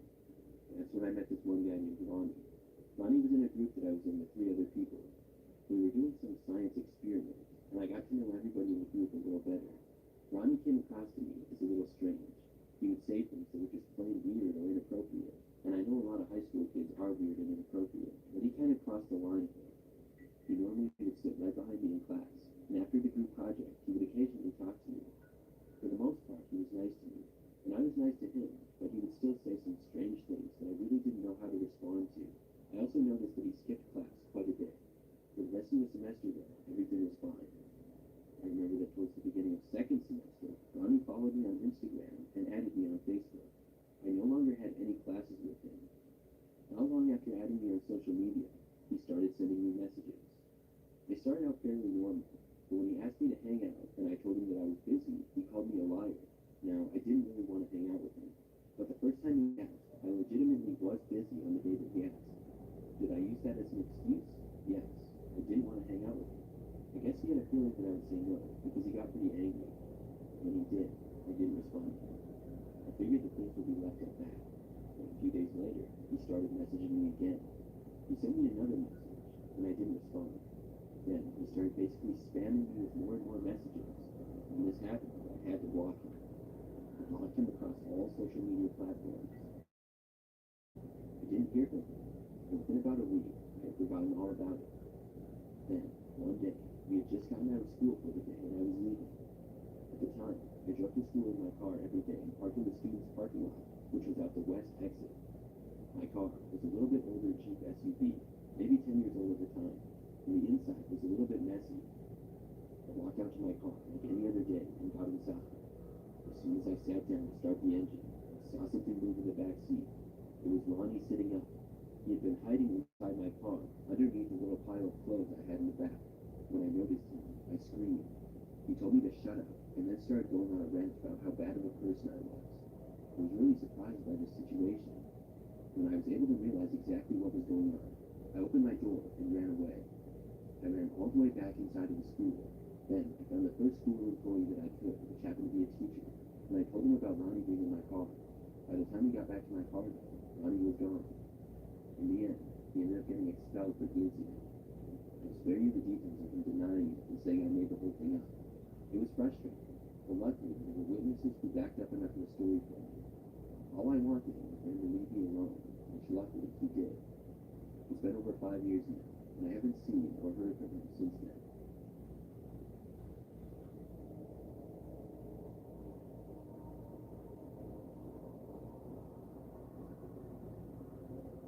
This is something that happened during my freshman year in college. It was a few years ago now, but I still remember it like it was yesterday. At the time, I went to a university with about 10,000 students. For my first year, I lived in an all-female dorm building on the 3rd floor. There were 4 floors total, and I had my own dorm room all to myself. On probably the 3rd or 4th week of school, I went to bed one night, just like any other. It was a weeknight, but I don't remember exactly what day.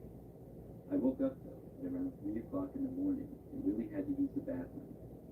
The bathrooms were just a ways down the hallway, so I got out of bed and headed to the door. When I got out into the hallway, it was empty and things were very quiet. I had to walk maybe between 50 and 100 feet to get to the bathrooms. Once I was there, the bathrooms that we had was basically a room with 5 doors and a sink. Each door was its own little private bathroom. Nobody was inside, and all of the doors were open when I got there. Not surprising for it being 3 o'clock in the morning. As I was inside one of the rooms, I heard footsteps come from the hallway. Whoever it was then entered the bathroom and went into one of the rooms across from me. I didn't think too much of it. I was inside for maybe a minute and then left. When I did, the other person was still inside the one across from me. Basically, right when I got back into the hallway, I heard the other bathroom door open. Then, when I was maybe 30 feet away from the bathroom, walking to my room, I heard them start walking in the hallway behind me. I still didn't think much of it at the time, and I expected it to be another girl. But something about it just seemed odd. I don't really know why. I looked over my shoulder to see who it was, but when I did, I saw that it was a man. And it wasn't a college-aged man either. This guy looked much older than me. I was really confused by this. I turned back and kept walking to my room. But instantly, I heard the man speed up his steps. He was walking pretty fast and starting to gain on me. I got a really bad feeling when I sped up as well. By now, I was pretty close to my door, and I hadn't locked it with me only going to the bathroom. That was good, meaning I could get inside faster. I could hear the man still getting closer and closer to me, and I started to feel panic setting into my mind. Now, I was only about 10 feet away, and the guy was less than 20 feet behind me.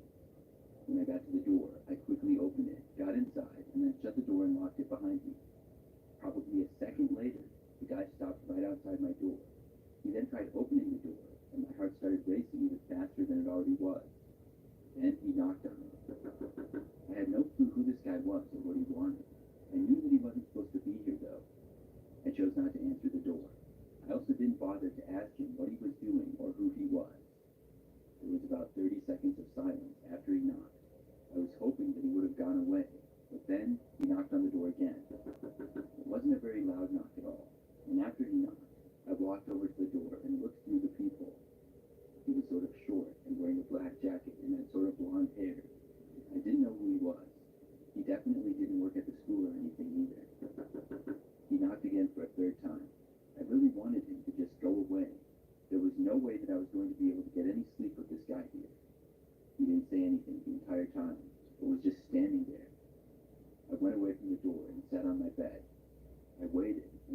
didn't knock for a really long time. But when I went back over to the door and looked out, thinking maybe he was gone, the guy was still there. I didn't know what to do. I walked back over to my bed. Then the guy knocked one more time. It was really quiet, and I just barely heard it because of how quiet it was. I didn't get up to look. I stayed where I was, and probably 10 more minutes went by. I didn't hear any noises and got up to look again. That's when I saw that the guy was finally gone. After that, I was finally able to get back to sleep. The next morning, I found my resident advisor and told her about the man. She said that she was going to report it. Luckily, I never saw the guy again after that. A few days later, though, I found out that the man had been let into the building much earlier that night. He had told a student that his daughter lived there, and he had to give her something. The student let him in, believing his story. It turned out that it was a complete lie, and he must have hid somewhere for hours. I get really creeped out thinking about it. Campus security was informed of the situation, but I never heard anything more of it.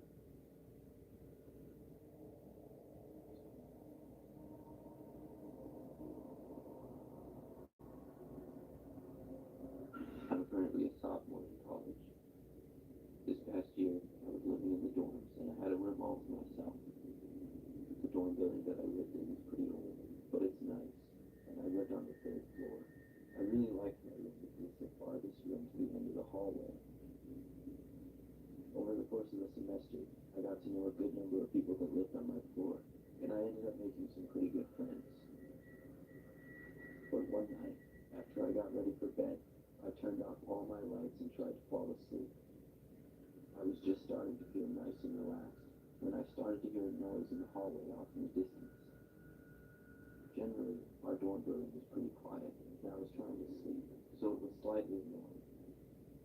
It sounded like someone's phone was doing text-to-speech in the hallway, and I could hear it getting closer towards my room. But as it got closer and closer, I could hear that the voice on the phone was not speaking English. I'm not sure what language it was, but I know it wasn't Spanish either, and I couldn't recognize what it was exactly. To be honest, it didn't really sound like a language at all. I heard it keep getting louder and louder, until I could tell that it was right outside my door. This was kind of suspicious, because I was the farthest from the end of the hallway, and I knew it wasn't the guy who lived next to me, so I didn't know why somebody would be outside my door. I listened to try to hear what was going on, but I didn't know what it was. Then I remembered that I hadn't locked my doors. I know it's a bad habit, but I just rarely lock my door unless I'm leaving my dorm room for a long period of time. I started to panic, and then I thought I was going to have a heart attack when I heard the door slowly start to open, and I saw lights start to fill my room, which had been pitch black. I saw someone in the doorway, but they were mostly blocked from my view, with me being in my bed and the door being in the way. I just saw their arm sticking out beyond the door, pointed towards me, holding a phone, which is where the sound was coming from. It was still playing a robotic voice, speaking something that I couldn't understand at all. This continued for several seconds, until they took another step in my room, which revealed them to be what looked like a guy named Stevens. They pointed their phone at me, and I asked what they wanted. They then slowly backed away and left the room. I quickly got up and shut my door and locked it. I had a really hard time falling asleep after that. I tried to tell myself that it was just a college kid pulling a prank, or maybe someone who was drunk, but I just had a strong feeling that it wasn't. I did my best to just forget about it, and eventually I fell asleep. The next day I got an email from the resident assistant at my dorm. It was sent to everyone on my floor with the subject, floor incident.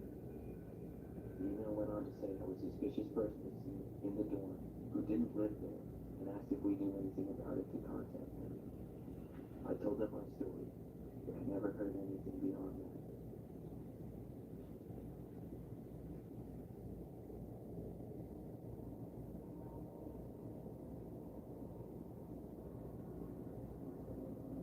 When I was in high school, I used to ride the bus to and from school during my freshman and sophomore years. This happened during my sophomore year. I lived sort of at the end of a curving and quiet street. Most people who lived in my neighborhood had long driveways and large large property with lots of trees. The city that I lived in was pretty spread out and rural. The bus did not come down my street, so I had to walk down it and wait at the end. I was also the only person on my street to ride the bus. Generally, the bus would get there really early in the morning. I don't recall the exact time, but it would usually be dark out still when it picked me up. When I got dropped off after school, I would also have to walk the distance of my street. It was not so bad at all though, and the most annoying part is it was kind of unpredictable when the bus would get there in the morning. It would often be late, I remember, so I would be standing out waiting for a while sometimes. Other times, it would get there right after I got to the corner. The location that I got picked up from was a busier road that mine connected to. It was usually pretty quiet there when I got picked up. One morning, I left my house and was walking down the street to wait for the bus. When I passed by one of the curves in the road, I saw what appeared to be a man just inside one of my neighbor's yards. I knew that he didn't live there, and he was behind one of the trees, and I could barely see him. It appeared as though he was hiding, which I thought was really odd. I only looked at him for like a second, and then I just kept walking. I made it to the end of the street eventually, and the bus got there a very short time later. I was at school after that until I rode the bus home that afternoon. When I got dropped off at the corner, I started walking back to my house. I had forgotten all about the man that I had seen earlier, but when I was passing by almost the same area, I saw him again. It was really strange. He was hanging out in the woods just off the road. In that area, it was pretty dense, and would be easy to hide in there. I wasn't sure what the guy was doing, but it looked very suspicious. I guess he could have been visiting one of the neighbors or something, but I was pretty sure that he didn't live here at all. I walked past, trying to ignore him. He was somewhat visible, but also sort of blocked by tree branches. After making it past, I continued to walk, and was a little more than halfway down the street to my house. I remember that when I made it farther, I looked back and noticed the man was now standing in the street. He was slowly starting to walk behind me. I hadn't known that he had even left the woods. It was really creepy to see.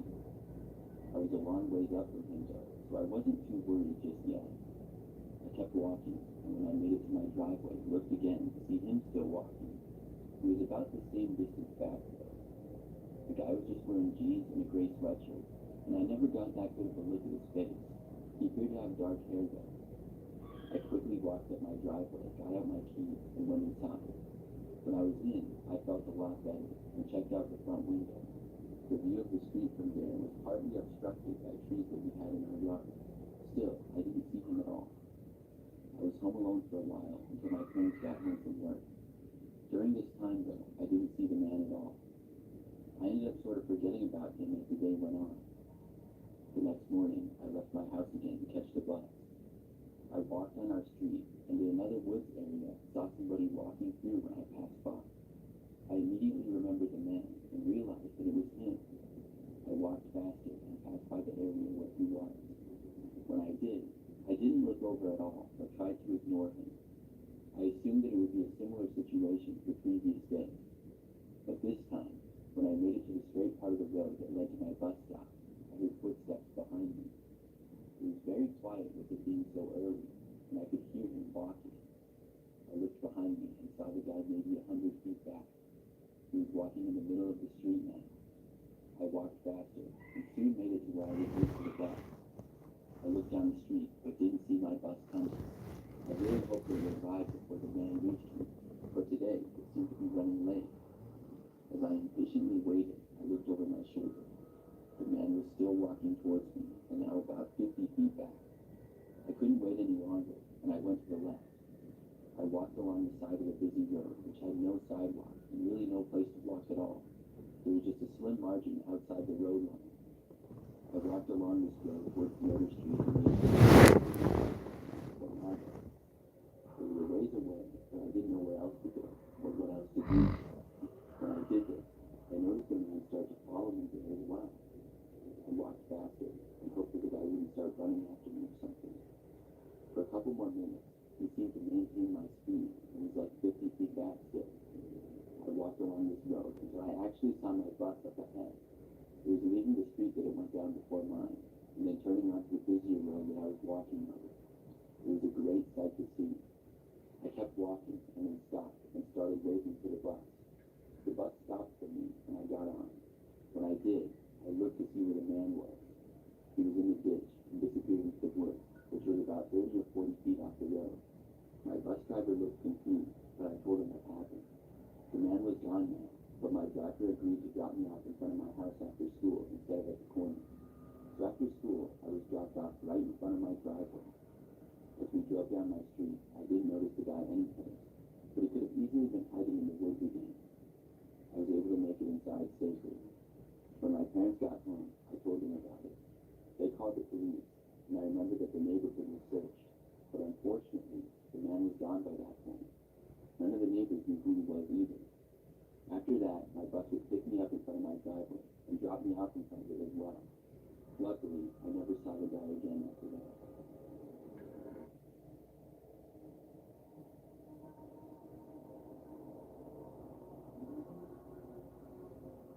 I went to a fairly small university for college and was there for 4 years. During my 3rd year there, I had one scary experience. It was a normal school day, and I drove from my small apartment to campus. I only lived like a mile away, and the campus was nice, but a little small. There were several different buildings that classes were in, and after parking in a parking lot, I walked to the building where mine was. When I got inside, I went to the classroom. Now, this was not a big lecture hall, but more similar to almost a high school classroom. There were about 30 students in the class, and then the professor. I remember that class started as usual. The professor was giving a lecture, and we were all sitting there and taking notes. About 15 minutes in, maybe, I heard a voice come over the speakers in the classroom. There was an announcement that the entire campus was going into a lockdown, and this was not a drill. They did not say the reason why, but said for students to remain in the buildings that they were currently in. Our professor looked and saw that she had received a text about the situation and started following the procedures. However, she was not told the reason for the lockdown at that time. It was similar to a high school lockdown drill. That was my only experience with lockdowns to that point. I had never been involved in a real one before. I was a little bit nervous, but felt safe in the classroom that we were in. The professor turned out all of the lights, locked the doors, and closed the blinds to the one window that the room had. She then told us to remain in our seats and stay calm. We were all wondering what the lockdown was for, and everybody started going on their phones to look it up. However, nobody could find any information other than that we were in a lockdown. Our college was not tiny, but a little bit smaller, so a lockdown would not necessarily make news coverage. We sat there in our desks, just waiting and wondering for a while. Mostly, we just went on our phones and did whatever. Occasionally, there were small conversations, but things were mostly pretty quiet. After almost an hour, the lockdown was lifted. The professor was informed, and we were let out of class. After that, it was announced that classes had been canceled for the rest of the day. It was nice to have class canceled, but I was still concerned. We were told that they did not believe we were in any immediate danger, but I still wanted to know the reason why. I ended up just going home and back to my apartment. I talked with several friends over text, and there was a rumor that one of the professors was attacked or something. I didn't know if it was just a rumor or speculation, but we were never given an official reason for the lockdown. Later that night, we all got an email that classes for the next day were canceled as well. I was able to stay home and get ahead of things with homework and stuff. Finally, the next day after that, classes and everything resumed as normal. I went to my first class of the day, and it went by just fine. Afterwards, I walked across campus to another building for my next class. I was a little bit early and stopped to use the restroom down the hallway. Just seconds after I entered the bathroom, I was literally in a stall when I heard that the school was going into a lockdown again. I couldn't believe it. At first, I was very confused. How could we be having another lockdown again? I didn't even know for sure why we had the first one. As I was still in there, in one of the women's restroom stalls, I heard the door to the bathrooms open. Whoever walked in there started immediately talking under their breath. I couldn't really make out what they were saying, but I could tell that it was a man, which was really weird. This was the women's restroom. I lifted up my feet so the guy wouldn't see me, whoever he was.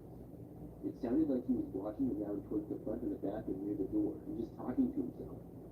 After a few seconds of that, he kind of stopped, and then seemed to stand by the door for a while. Then the door opened again, and the guy left. I felt relieved, and then checked my phone to see if there was any information on the lockdown. I couldn't find anything, so I walked out to leave the bathroom. I didn't really know what was going on out there, but I didn't want to stay in the bathroom anymore, especially after a guy walked in. As soon as I left them, I saw several police officers in the hallway. They seemed to be walking down the hall to the left, past where I was. When they saw me, they said that I should go back into the bathroom, so I did. I waited just inside, and didn't know what on earth was happening. I stayed in the bathroom for almost 20 minutes, until it was okay to come out, and then the lockdown ended. Once again, classes were canceled for the rest of the day. I found out all of the details afterwards. A man had in fact attempted to attack one of the professors the day of the first lockdown. He fled the building and was actually able to get away. A few days later, he came back and went after the professor again. This time, he was seen by a campus security guard, and he ran away again immediately. He was later found in a hallway, not far from the bathroom that I was in. I'm pretty sure he was the person who had been in the bathroom with me. It creeps me out to think about it.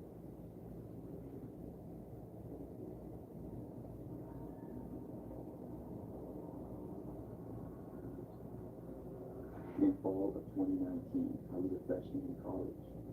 I went to a smaller school, and I lived in the dorms. I had a roommate named Danny, who was a real jerk. But that's not the horror story. Sure, it was annoying to be in that small dorm room with Danny. He would talk a lot and pester me on purpose a lot of times. Because of this, I tried to spend as much time away from my dorm room as possible. I would do all my studying in different places around campus. Spots to sit and get work done were everywhere, in just about every building. Even if I wasn't doing homework, I could sit and watch YouTube videos or whatever. I preferred it to being in my dorm room if Danny was there. I got into a routine with this after probably the first month. So one night, I remember that I was doing homework in this one building. It was the building that a lot of our classrooms were in and had several different subjects. There were about 4 floors to it, and I was up on the 3rd or 4th floor, but I don't remember which one. I was in a comfortable chair that had a table attached to it. It was built for studying and stuff. There were a few deep-toucher chairs that looked out a window that had a nice view of campus. I took a break at about 6 p.m. and went to the dining hall to eat. I met up with a friend there, and then afterwards went back to the same building at the same spot that I was at before to finish my homework. The buildings didn't close if you were a student. You could stay there as long as you wanted. By now, especially up on one of the top floors, things were very quiet, and nobody else was really around. I kept working, and was there until probably like 9 p.m. As I worked, I had my headphones in, and played some music in the background. Sometimes I would do that, and sometimes I wouldn't. It just depended on what I was doing and how I felt. So right after I was done, and I took my headphones out, I heard footsteps behind me immediately. The walkway went behind me, and one direction led to some classrooms, and the other led to some stairs. The footsteps were coming from the hallway with some classrooms in it. I started picking up my laptop and putting things into my backpack. As I did, the footsteps got closer and closer. It didn't seem like the person was going to walk by me, though. It almost seemed like they were going to approach me instead. I turned around to look and see who it was. All I saw, though, was somebody ducking around a corner behind a beam. I didn't get a look at the person, but just saw part of them for like a second. This was kind of weird. I finished putting my things in my backpack and then stood up, looking to where I saw the person again. I still saw nothing. Then I walked over to the stairs and left the building. I went back to my dorm after that. But the very next day, there was a similar experience. This time, after studying in a different building, I went to the Performing Arts building to study that night. This building was almost always pretty quiet.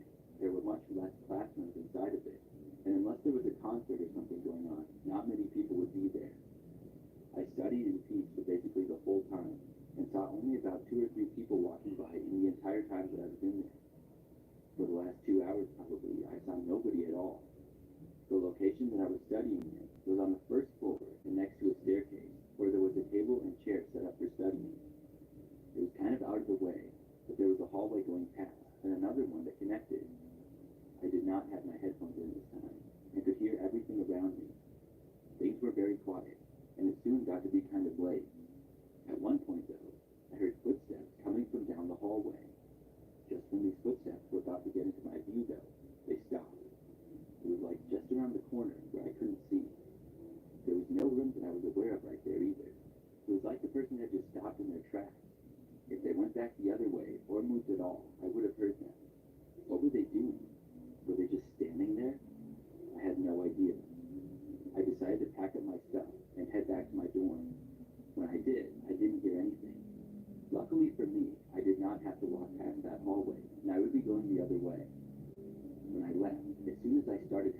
the hallway, I heard the footsteps again.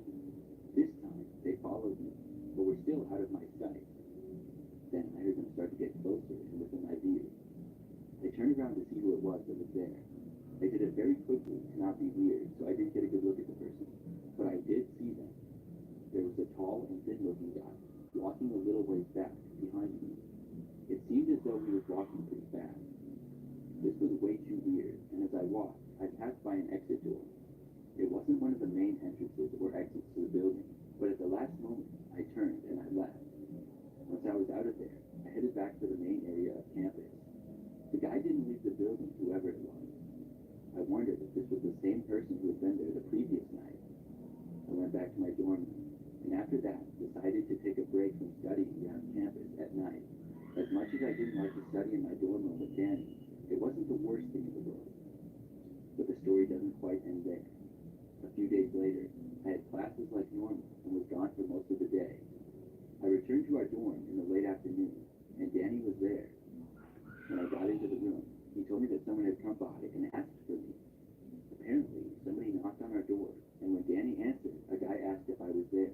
I asked Danny what the guy looked like, and he said tall and thin, and basically described the same guy that I had seen the other night. I asked if the guy said what he wanted with me. He didn't say that. Apparently, he just walked away. After that, I never saw the man again.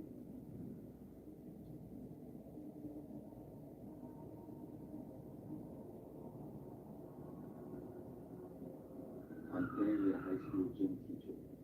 This is something that happened just last school year.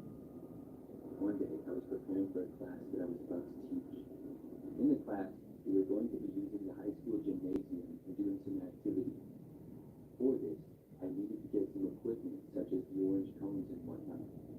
But the school is kind of old, and the storage room for the equipment, for some reason, is not really that close to the gym. Instead, I have to walk down this really long hallway that's nearby, and there are a few storage rooms towards the end of it. So, on this day, I left the gym and walked down this long hallway to the storage room. When I opened up the door, it was mostly dark inside. Now, these storage rooms are very cluttered. Things are not organized the best. There are several shelves and other things in there, so it's kind of big. After getting inside, it was very dark. I didn't even bother to turn the light on because I knew exactly what I needed and where it was.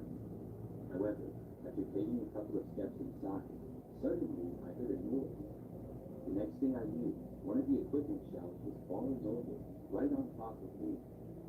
After landing on me, basically everything fell off the shelf. I was fine, but I was knocked down and covered in random stuff. It all happened so fast, but I knew that somebody was in here and had pushed over that shelf. It was not something that would just fall over on its own. I pushed the junk off of me and looked around. I heard somebody moving away, but didn't see who was in there. I got up to my feet and was about to go back out of the room into the hallway. But when I did, I heard another voice and turned and just barely saw what looked like a man. He moved out of view really quickly, and then he started to push over another shelf. I was able to get out of the room just before the other shelf came crashing down. When I left, I heard the guy going to leave as well. As I was walking away, I saw the door open, and just barely saw this guy coming out of the room. I knew he didn't work at the school. This was also no student. I then sprinted down the hall and ran back into the gym. When I got there, I took out my phone and reported the incident. The police were called, and the school was put into a lockdown. For the lockdown, I went to an otherwise vacant classroom that was really close to the gym.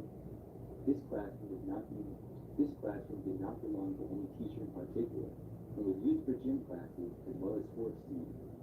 So when I went inside there, I was all by myself, and I locked the door. As I was inside, maybe 5 minutes later, there was a banging on the door. I had a bad feeling about it. I walked over and removed the window cover to look and see who was there. I saw the same man. As soon as he saw me, he tried opening the locked door, and he started banging on it again. It was like he was trying to break the door with how hard he was pounding on it. But luckily, the school's doors were very strong. I just went back over to my desk and reported where the guy was. I hoped that he would leave me alone, but I also wanted him to get caught. He continued to bang on the door for a good 2 or 3 minutes. Then the police arrived. They were able to get the man and leave the school with him. I I'm not sure how he got in. He'd been hiding in that storage room for a while though, possibly as long as a day. I still can't believe that he pushed the shelf over onto me, and I'm glad that I'm okay. Every time I go to those storage rooms though, I still get worried that somebody will be hiding in them.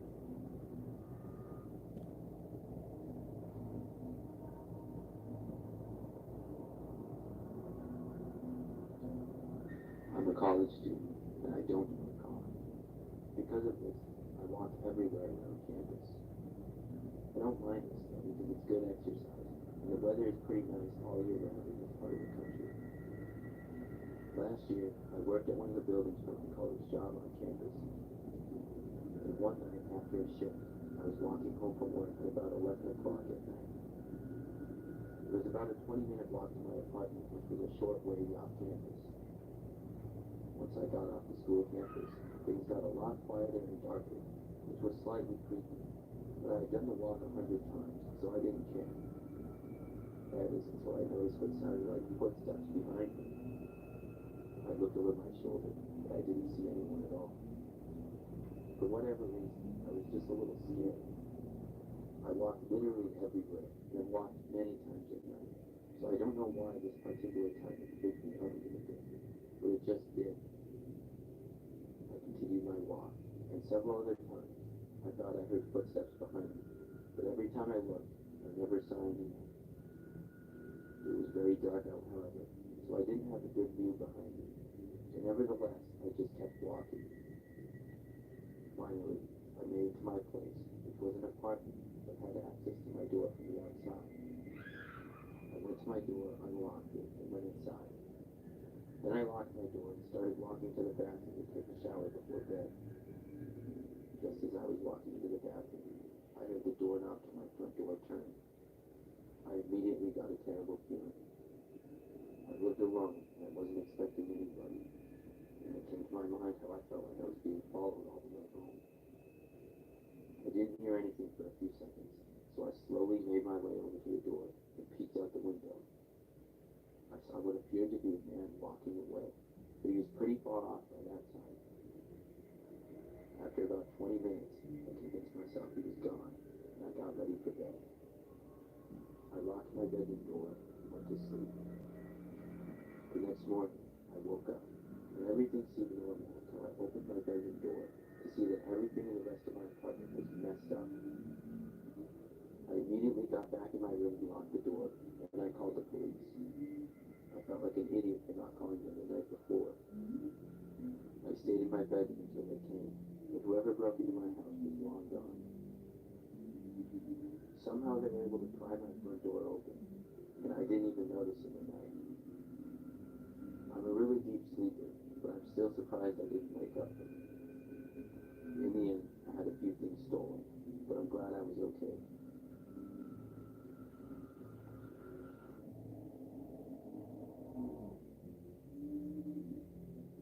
Partnering with eBay Motors to take the Boss Racing Time Attack car to the next level.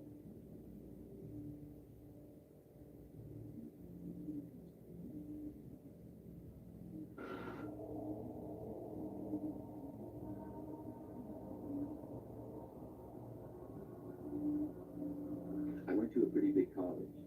It was several hours from the city where I'm from, and a few of my high school classmates also went there. This is something that happened during my junior year. I lived in a house with 3 of my friends, 2 of which went to high school with me as well. It was a 2-story house that we lived in, and somewhat small, but enough space for all of us. When the school year started, I had a lot of students in most of my classes because of how big our school was. One class in particular had about 200 kids in it. I would go to the lectures each time, on Mondays and Wednesdays when they were held, and I would usually sit in the same spot. It was a large room with many seats in it. Over time, I would see a lot of the same faces in class, but I didn't really have any good friends in this particular class. One of the people who would always seem to sit around me was this one guy. He would usually sit a few rows behind me, and he was sort of tall and had dark brown hair. I never really paid much attention to him, but I just recognized him. But I began noticing him more when he started to seemingly be following me home. It started one day after class, when I walked out of the building and just happened to notice him walking behind me. I would would drive to class and back because I lived off campus, so I would go to a parking lot, get in my car, and then leave. He happened to park near me, so he did the same. As far as I knew, this was just a coincidence. I would never pay attention to who was driving behind me. But there was this one time that I didn't go straight home, but went to the school cafeteria instead.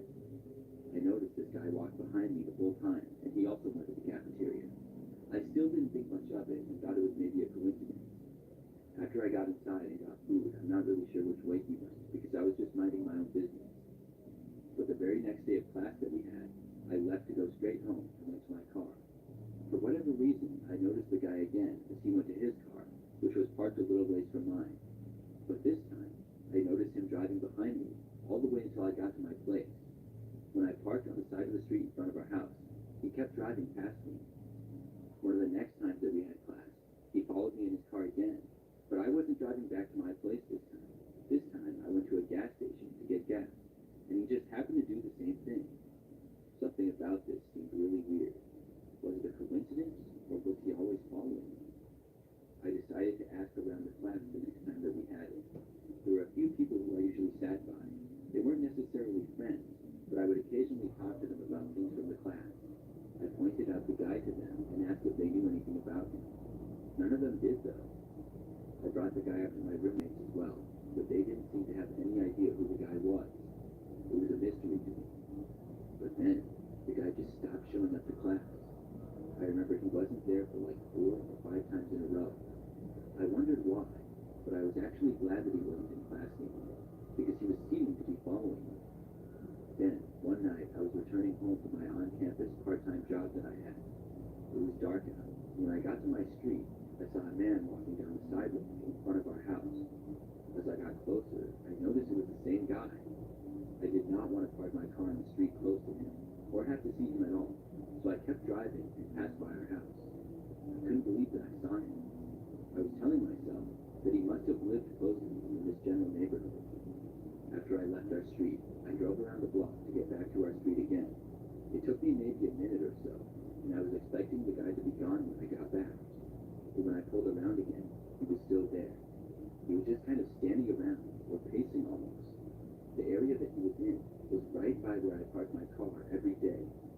I had a really bad feeling, and I didn't want to take any chances, so I kept driving and decided not to go home. Instead, I headed back towards campus and called one of my roommates. I told her about the guy in front of our house, and she went to check out the front window and told me that she saw him. She did not know who he was, and told me she would let me know if he went away. I got a call about 20 minutes later that he had finally left the area. Then, once more, I drove back home. After getting back, I looked around the street and was quick to get inside the house. I didn't see the guy though. Not too long after that, I went upstairs to go to bed. I fell asleep pretty quickly, but one of my roommates soon woke me up. She told me that the guy was back and that she had already called the police. I was really confused at first and didn't know what was going on, but she led me into her bedroom, which had a window that looked out to the back of our house. In the backyard, we looked down and saw the guy was standing at the back door, seemingly trying to open it. She said he had been there for a while. It was almost 1 o'clock in the morning at that time.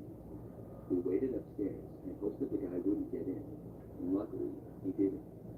When we heard the sound of a car driving down the street, it stopped by our house, and we saw the man try to run away. However, he ended up being stopped by the police, not too far from our house. I remember I heard that he claimed he was trying to get to his friend's house, and he mixed up the address. We all knew that was a lie. It turned out the guy didn't even go to our school and was never enrolled there. All those times he was in class with me, who knows what his real intentions were.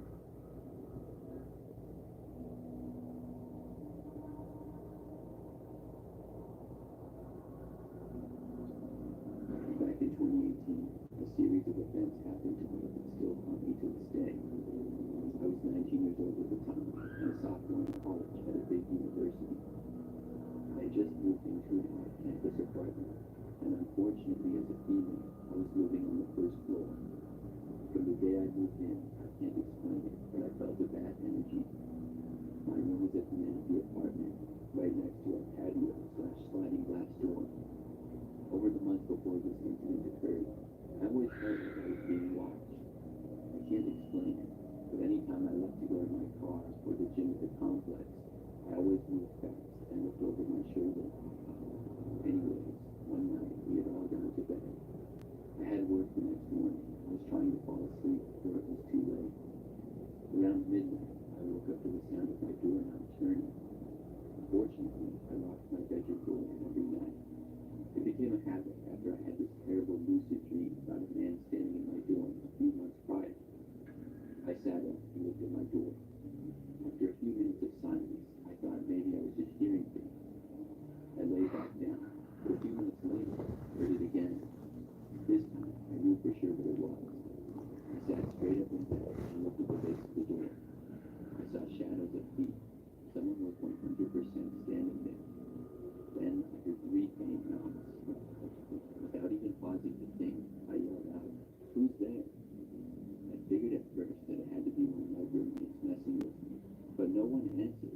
pretty sure someone was in the apartment. We woke up our other roommate by banging on the wall because her phone was off for the night. We didn't feel safe going out of our bedrooms if someone was still inside. She was so confused by the noise, she came running out of her room, thinking it was morning time and someone had been locked out. I heard her come out, and finally Ben opened our door and came out. We checked the entire apartment, but no one was there. It was then that we reached the sliding glass door, which we realized was unlocked, and the curtains had been pushed aside. The realization that someone had been at my bedroom door for at least 10-15 minutes hit me like a ton of bricks. We called the police and filed a report, but nothing came of it. I was so freaked out I couldn't sleep in that room again. To keep a long story short, every time I tried to go back to that apartment, weird things happened. We ended up calling the police a second time when we heard someone outside of my roommate's window at 2 o'clock in the morning. We had all decided to sleep in her room that night, since I couldn't be in my room, and when we all woke up to the sound, we called right away. They didn't find anything, but did see footprints around the window. The weird thing was when I wasn't at the apartment, nothing ever happened. It was only when I was there that odd things occurred, as if someone had been watching me the entire time, only trying to get me. After all, they hadn't stolen anything, and they didn't try opening any of my roommate's doors, as they were both unlocked, meaning they would have got in no problem. Now, the weirdest part of the story, my boyfriend at the time, who's now my husband, lived in a different city and would come and visit me on the weekends. Right after the break-in, he was driving his car when he noticed a problem with his tire.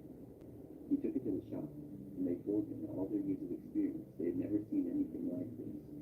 Someone had taken 4 of the 5 lug nuts off 2 of his tires. The fact that the wheels hadn't popped off while he was driving and possibly killed him was crazy. It was such a vicious and intentional thing to do. I have no idea if this was done by the same person who broke into my apartment, but the timing of the events is definitely suspicious.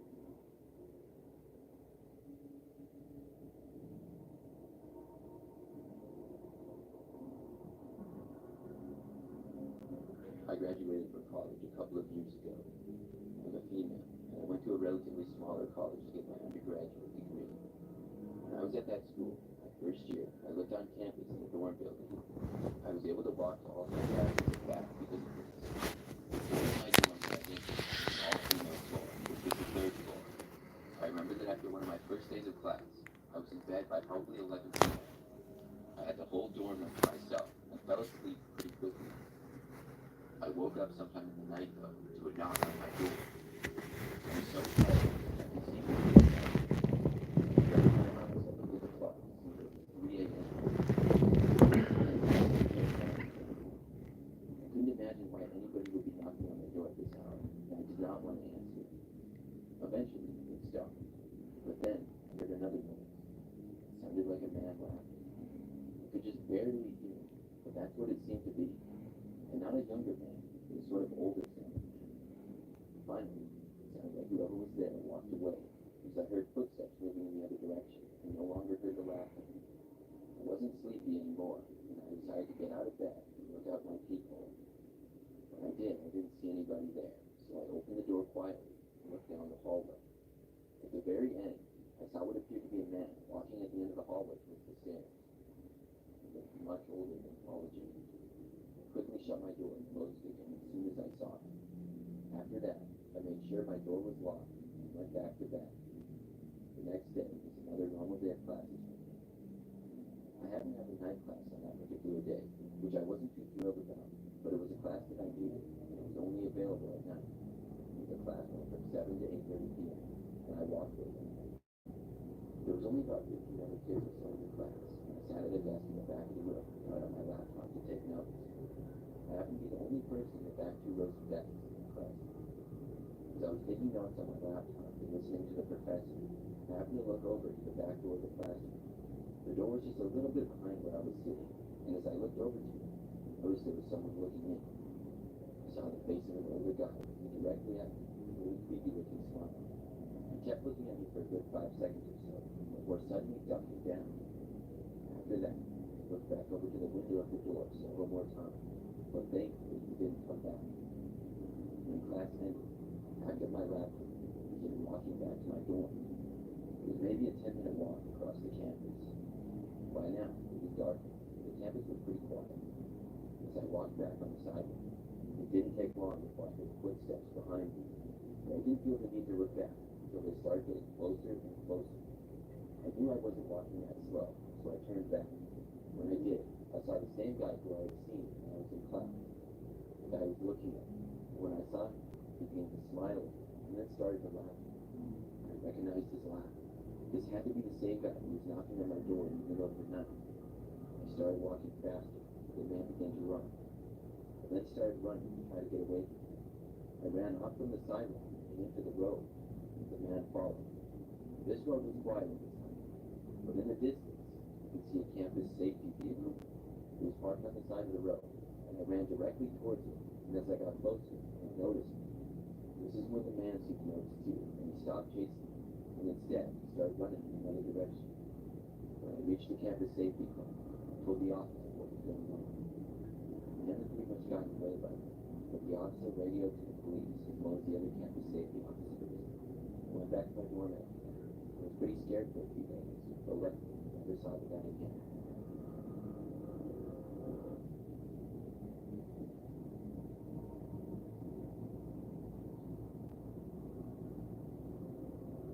Back when I was in high school, I remember that my friends and I found these secret rooms inside of the school. The room wasn't actually hidden or anything, but it was a classroom that was no longer used.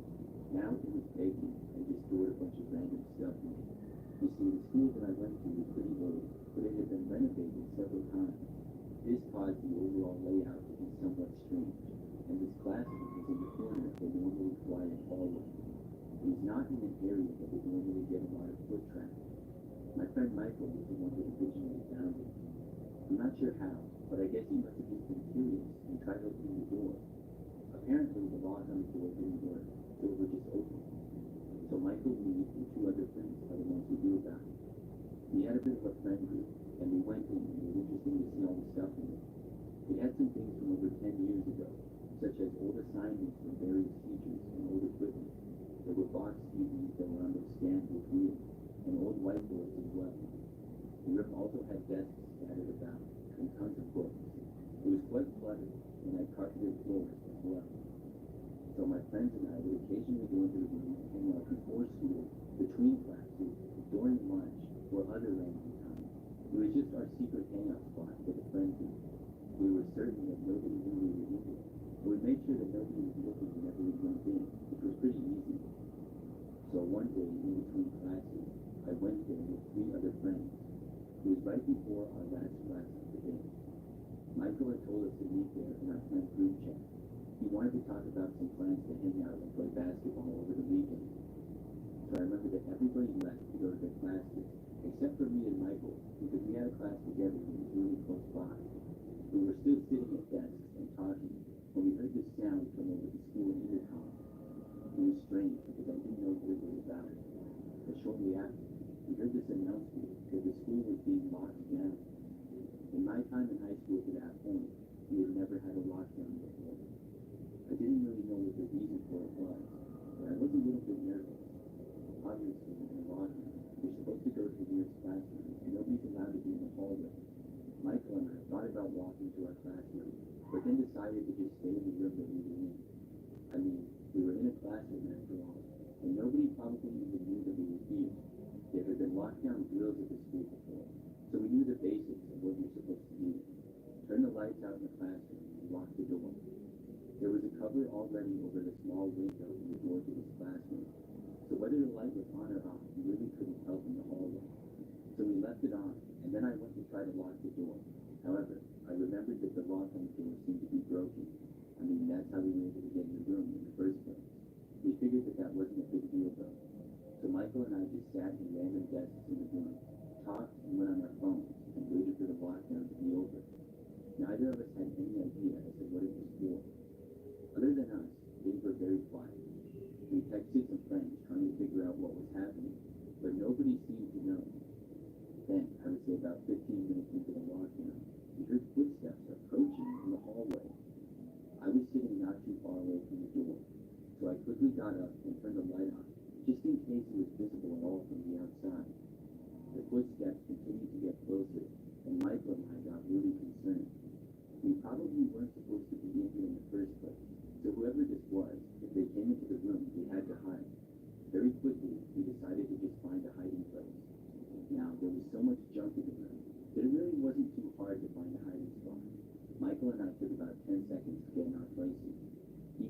far corner of the room behind the cabinet, and I hid on the ground to the side of the desk. The classroom was also very dark, so it would not be obvious where we were. Then, just moments after hiding, footsteps reached right outside of the door. The doorknob turned, and the door opened. Then we heard somebody entering. I looked up from where I was. I saw this man walk in, but I couldn't really tell what he looked like because of how dark it was. I was confident that he couldn't see me though. When the guy got inside of the room, he closed the door quietly, then stood just inside of the entrance. After a few seconds, he took a few steps into the room. Michael and I were both trying to be as quiet as we possibly could. I literally held my breath for a while before breathing as quietly as possible. The man was just standing around a few feet inside the room for a while. This went on for maybe 5 minutes. I wasn't sure who this guy was, if he worked for the school, or if he was possibly the cause of the lockdown. He didn't really seem like a teacher, and I didn't know why he would enter this room, so I was starting to think that it was the latter. Then, out of nowhere, Michael made a sound. I think that he just moved slightly. I'm not sure why, but you could just barely hear it because of how quiet it was. When this happened, I heard the man in the room suddenly move a little bit. Then he spoke. The guy said, "What was that? Is somebody in here?" My heart started beating like crazy, but I didn't move or make a sound. Michael did the same. After a few moments of silence, the man called out again, asking who was there. He sounded aggravated, and even kind of nervous. Then he shouted, asking if anybody was inside of the room. Michael and I did not make a peep. Then we heard the man quickly walk to the doorway, and the door opened up seconds later. Then the man left. I let out a huge sigh of relief, and I'm sure that Michael did the same. We stayed in our hiding places for a while though, just in case the man would have come back. Probably about 20 minutes later, there was an announcement that the lockdown was over. We felt much better. We then left the classroom and went to our final class of the day. Later, after school, we were able to find out that the lockdown was caused by a suspicious man inside of the school. Based on what I heard, I'm 100% certain that the man that entered the classroom we were in was the same guy. He must have been trying to find a place to hide, and we were already in there. Apparently, Michael must have scared him off. I'm really glad that the guy didn't try to find us and just laughed.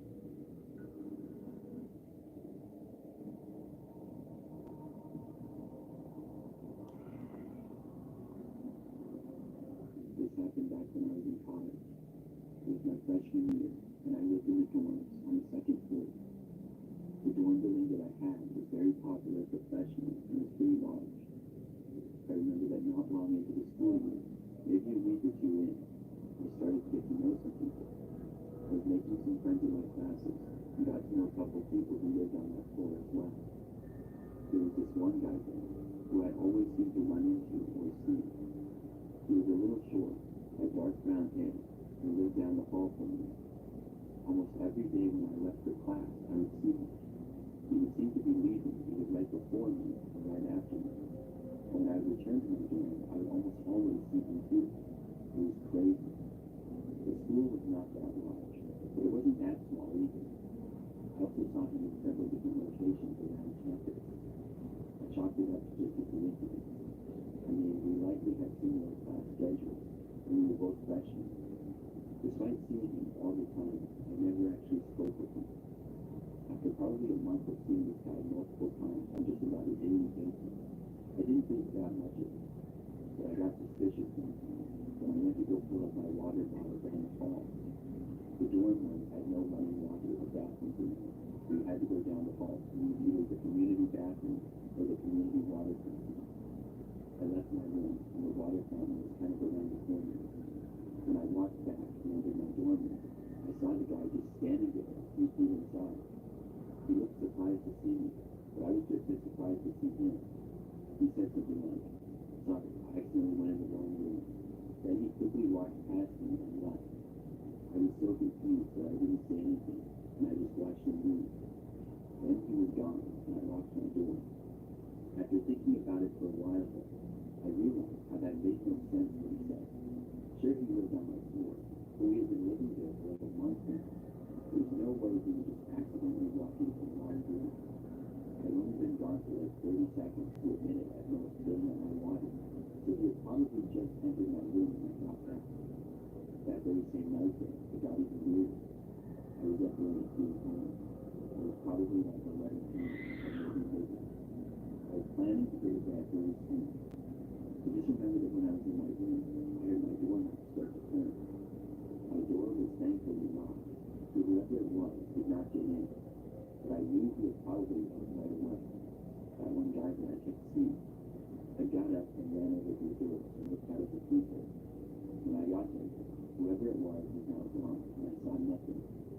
Now I was really freaked out and tried to enter my room so late at night. Of course, I had no clue who it was, but I had a strong feeling. The next day, I saw the guy once more. He left his dorm room not long after I passed by his in the hallway. I was walking to my class, and I assumed that he was doing the same. He was walking about 20 feet behind me, and I thought about turning around and confronting him. Then I could ask him if he tried to enter my room the previous night, but I decided not to. I just walked to class and didn't see him anymore than I was about halfway there on campus. I didn't see him for the rest of the day either, until later that night. This time, though, I went down to a computer lab. We had a smaller computer lab in the basement of my dorm building. Generally, it was pretty quiet, especially late at night. It was a better place to get homework from, because there was a printer and less distractions in my room. So I was finishing an assignment and focused on that. All of a sudden, I looked up and saw the guy at another computer. He wasn't looking at me, but I was still mad when I saw him. There was no way he was not purposely following me around or something. He wasn't that close to me. When I saw him, I just finished as fast as possible and then left. I didn't want to be around him anymore. When I left the lab, I did not notice him leaving right after me or anything. I quickly made it back to my room and locked the door. Then I went to bed after that. The next thing that happened was a few days later. It was the weekend. I believe either a Friday night or Saturday night. I went out with some friends and was gone until pretty late. But probably sometime after midnight, I was dropped off in front of my dorm building. I went inside and then was walking up to my room. Things were very quiet with how late it was. When I got up to my floor, I walked down the hallway to the end where my room was. But shortly after I passed by that one guy's door, I heard it open. I sensed him start to walk behind me. I was slightly annoyed, but that was all. As I kept walking to my room door, he continued to follow me and seemed to be getting closer. I walked a little bit faster, and I could feel him getting closer still. Then I just started running. I ran the rest of the way to my room, unlocked the door as fast as possible, and then got inside. When I was unlocking it, I could hear him now running, but I didn't look.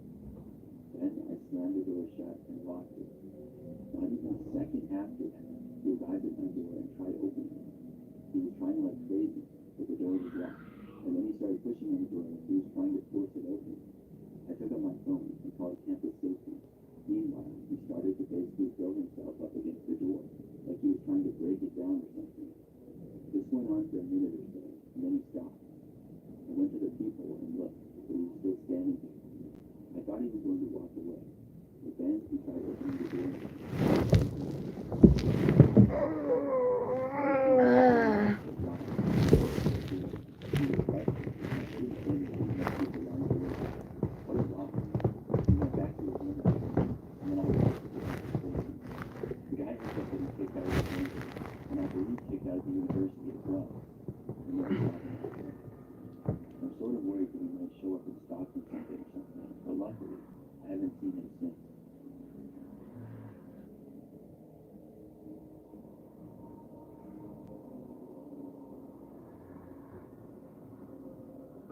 Currently a senior in college, and this story took place during last year. I'm an engineering major, and have taken some pretty difficult classes in recent years. I always study better in the library or classroom than I do in my room, so I would often go find a place to study and get my work done. I remember that this past spring, finals week was approaching, and I had several big projects to do.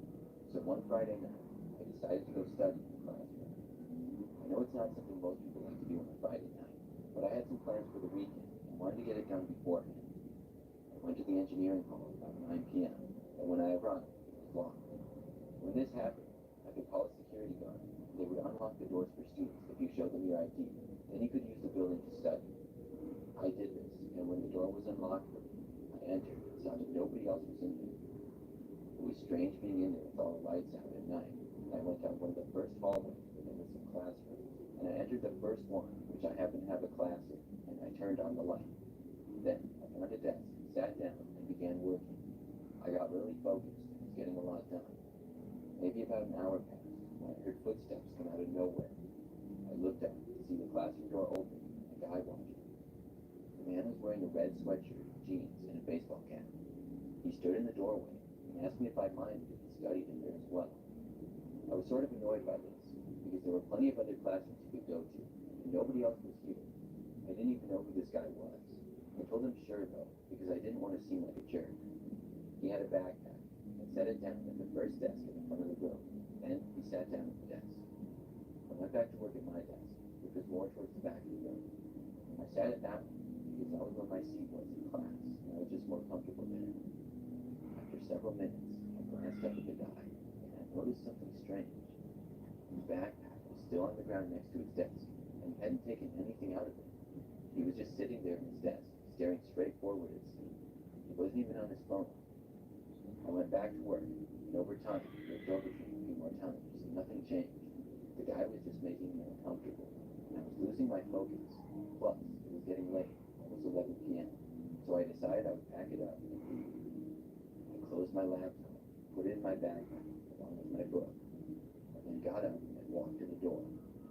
As I passed by the other guy in the room, I saw that he was still just sitting there, and I could feel his eyes watching me as I left. I walked down the hall and out to the main entrance of the building. That's when I heard footsteps coming down the hallway. I just knew it was the guy, and he was leaving. Nobody else had been in there. I was getting suspicious of him, and I picked up my pace and walked in. I left the building and went out to my car in the parking lot. When I got outside, there was just one other car in the parking lot. And sure enough, I saw the guy come out the doors and was headed for the car. I drove up to go back to my apartment. It was only about a 5-minute drive, and I lived just a few blocks outside of campus. I drove there, with the guy tailing me in his car. I parked in my parking space and got out to go inside. I noticed that the car the guy was in parked a few spaces away from mine, but the guy stayed inside the car. This made me feel a little better for some reason, although I still didn't know what he was doing. But I went inside my apartment and went up to my window to watch. I knew the guy didn't live here, because there were only 8 units, and I had seen everyone else who lived there over the course of the year. Plus, I had never seen his car before. The guy stayed sitting in his car with the lights on for quite some time. So long, even when I was in bed about to fall asleep, I looked out and saw that he was still there. By then, it had to be about 2 a.m. Eventually, I fell asleep. The next morning, I woke up, and when I looked out the window, the guy was not there anymore.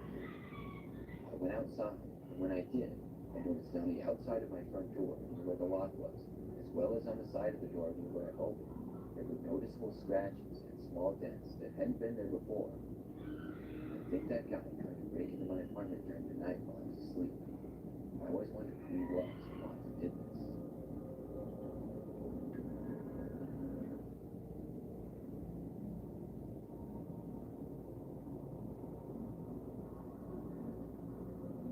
This is a story that happened to me back when I was in college. I'm pretty sure that I was a freshman, and I know that I lived in the dorms. My college was really small. Probably like 2,000 students went there, and the campus had about 5 buildings on it. One day, I got back from a morning class, and then went back to my dorm. I had a little bit of free time until my next class and did some homework. Then I left my dorm room early to go to my final class for the day. I left my dorm and then just had to walk across a courtyard to the building that my class was in. It would only take about 5 minutes to do so. After leaving my dorm, outside it was very quiet. There were virtually no other students outside walking around at all. It wasn't that unusual though, because of how small the college was. Plus, just about every class was still in session, because there was still about 20 minutes before my class started. I got to the building that my class was in and tried going inside, but for some reason, the door was locked. I found this really odd, because this was one of the main entrances to the building. I went to another door, but that one was locked too. In fact, every possible entrance to the building was locked. I knew that our class was supposed to be in there, and I wasn't really sure what was going on. This was an excuse for me to not show up though. I was a good student, but the class was pretty boring and I didn't mind skipping it. I turned and walked back to my dorm, but as I was thought it was kind of weird. He ran from behind one of the other buildings and then went behind a bush, probably about 100 feet away from me. As I started to walk back to my dorm, I saw the guy come out from the bush and then kind of start to walk in my direction. I turned back and started walking. My plan was to go back to my dorm and take a nap. I remember getting to the door of my dorm building and opening it up. When I got inside, I was starting to walk through the hallway when I heard somebody trying to open the front door. I looked back and saw the same guy who I had seen outside running. He looked in the window right at me and waved. Then, he knocked on the window a few times. The guy wanted me to let him in. At first, I was going to. I didn't know who he was. I had never seen him before. I thought maybe he lost his key to get in or something. But for some reason, as I took a step in his direction, I just got a bad feeling, like it would not be good to let him in. I ended up just turning and walking away. I felt kind of bad, but if he didn't live here, I was not supposed to let him in. And if he did live here after all, and maybe lost or forgot his key, he could just go to the offices and get another key fob or get let in. I had never seen him in the building though, so I really wasn't sure. I went upstairs to my dorm room and then fell asleep for an hour or two. As a college student, I was never getting enough sleep, so I took naps all the time. I remember going to the window of my dorm room and looking out to see several police cars around campus. Some had flashing lights, and I was wondering what was going on. I checked my student email and saw the notifications of a lockdown. They were from earlier in the day, and I realized why the building doors had been locked and we hadn't had class. In that first email, there were not many details. We were told to stay in the buildings that we were in and would be notified if the lockdown was over. We were also told that classes were canceled. I'm not sure how, but I was not aware of the lockdown up until that point. I stayed inside my dorm room, and classes were called off for the rest of the day. Just about 30 minutes later, though, the lockdown finally ended. It took a few days for me to get all of the information of what happened, or at least most of it. But a guy who did not attend the college, but lived in the area, apparently made several threats against the university. Somebody who did go to the college knew that guy and reported him. He later showed up on campus, and after seeing him, he was reported, and the place got locked down. He was locked out of buildings and hid on campus for several hours. There were multiple reports of him trying to get inside buildings. He happened to be the same person that I had seen outside, and I almost let him into my dorm building. I'm really glad that I didn't.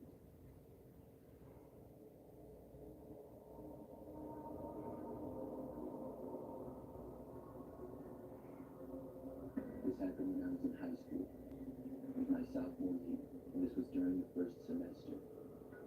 I remember that I was sitting in my history class, and we were just watching a documentary. That's what we did most of the time in that class. So right in the middle of it, the door to the classroom opened, and this random student walked in. She said my name, and she was holding what appeared to be a pass in her hand. So I got up from my desk and walked over to her. When I took the pass from her, it was for me to go to the library. I was confused at first, because I was not aware of why I had to go to the library, and I had not been expecting to get any kind of pass at all that day. I showed the pass to my teacher, and then he said that I could go. So I left the classroom and headed out into the hallway. Now, class was about halfway over at this point. The library was basically on the complete other end of the school, and was usually very quiet. So I remember walking there, and maybe 2 or 3 minutes in, I heard over the school speakers that we were having a lockdown. Right when I heard this, I wasn't sure what to do. I could try to go to the library, or I could try to go back to my history classroom. It would be a couple of minutes either way. I decided to go to the library. But as I was walking, maybe 30 seconds later, I saw a classroom, and I knew that one of my friends was in that class. It was also a teacher that I had later on in the day. So I had the idea to stop and go to that classroom. When I went to the door, I knocked on it, and the teacher was very quick to open the door and let me in. Then I joined that class and huddling towards the back corner of the room. The lights were off, and things were really quiet for the most part. There was a little bit of whispering, and nobody seemed to know what the lockdown was about. However, about 15 minutes later, there was another knock on the classroom door. I think most of us in the room got nervous when we heard it. The teacher went to the door, and soon opened it up. I heard the voice of our vice principal. Then I heard my name get called. I was very surprised and confused. I got up and walked over to the teacher and vice principal, and she told me that I was not in trouble, but I had to go to the office. Now, at this point, even though I was told I wasn't in trouble, I was nervous. We went back to the offices where the principal was and stuff. Then, a very short time later, the lockdown was ended. When I went into the office, I was told some shocking news. Apparently, there was a man inside of the school who didn't work there, and he was the reasoning for the lockdown. But also, the pass that I got from the library was not real. The man somehow walked right into the school and was wearing somewhat professional clothing. I guess that he blended in, and most people must have just assumed that he was a sub or something. He found a kid walking down the hallway who was a teacher's aide, and asked her to deliver the pass to him. He had handwritten the note himself for me to go to the library. After the kid delivered it, the man was waiting around the library for me. What his intentions were, I don't know. I was told about this and asked a bunch of other questions. Eventually, after almost an hour, I was picked up by my mother and brought home. The man had been caught by police after they found him in the library. I had never seen him before, and I had no idea what he was doing. But apparently, he must have seen me if he knew my name and stuff. It still gives me the creeps to think about it.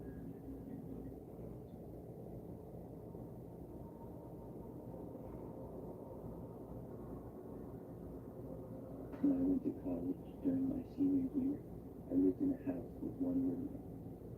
The house was a little ways off campus, and my roommate's name was Alyssa. A few months into the school year, Alyssa went back home on the weekend. That meant that I would be living in a house by myself. The house was not that big, and I didn't think too much of it. But the very first night, something happened. I was by myself in my bedroom, and it was probably like 11 o'clock at night.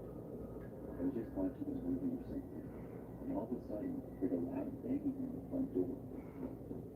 It wasn't even like somebody knocking. It was like they were banging on the door as hard as they possibly could. I was immediately startled by this. I got up and left my bedroom to go and see who was there. The banging went on for like 15 seconds straight, I would say. When I was walking down the hallway that led to the living room at the front of the house, it stopped. I rapped at the door and looked out of the window. When I did, I saw two men at once. One of them was running to the left, and the other was running to the right. I only saw them for like a second before they went out of my view. It was so fast that I had no clue what they were doing. But I did know that they were running through my wall and heading to either side of the house or the back. I moved away to go to the back of the house. There was the kitchen and dining room. I walked back into the dining room and pulled back the curtains to the main window to look out. When I did, just about right away, I saw a guy there. He swung what appeared to be a baseball bat right at the window.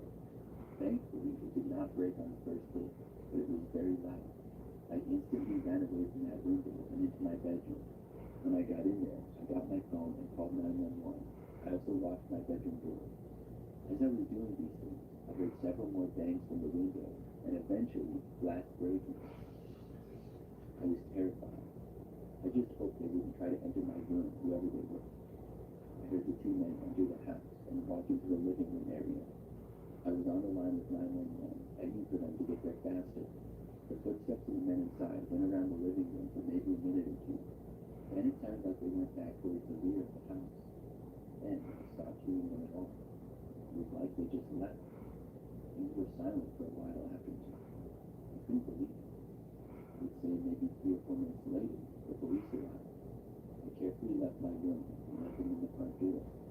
They searched the house and the entire property, but the men were gone. The window was smashed, and the house was slightly messed up, but nothing appeared to be stolen. It was all very strange. The police eventually left, and I had to get a new window. I still wonder what those guys were doing.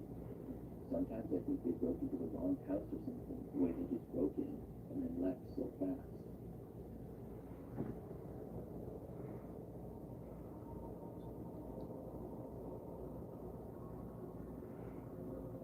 My senior year of college, I lived in what I would describe as a typical college house.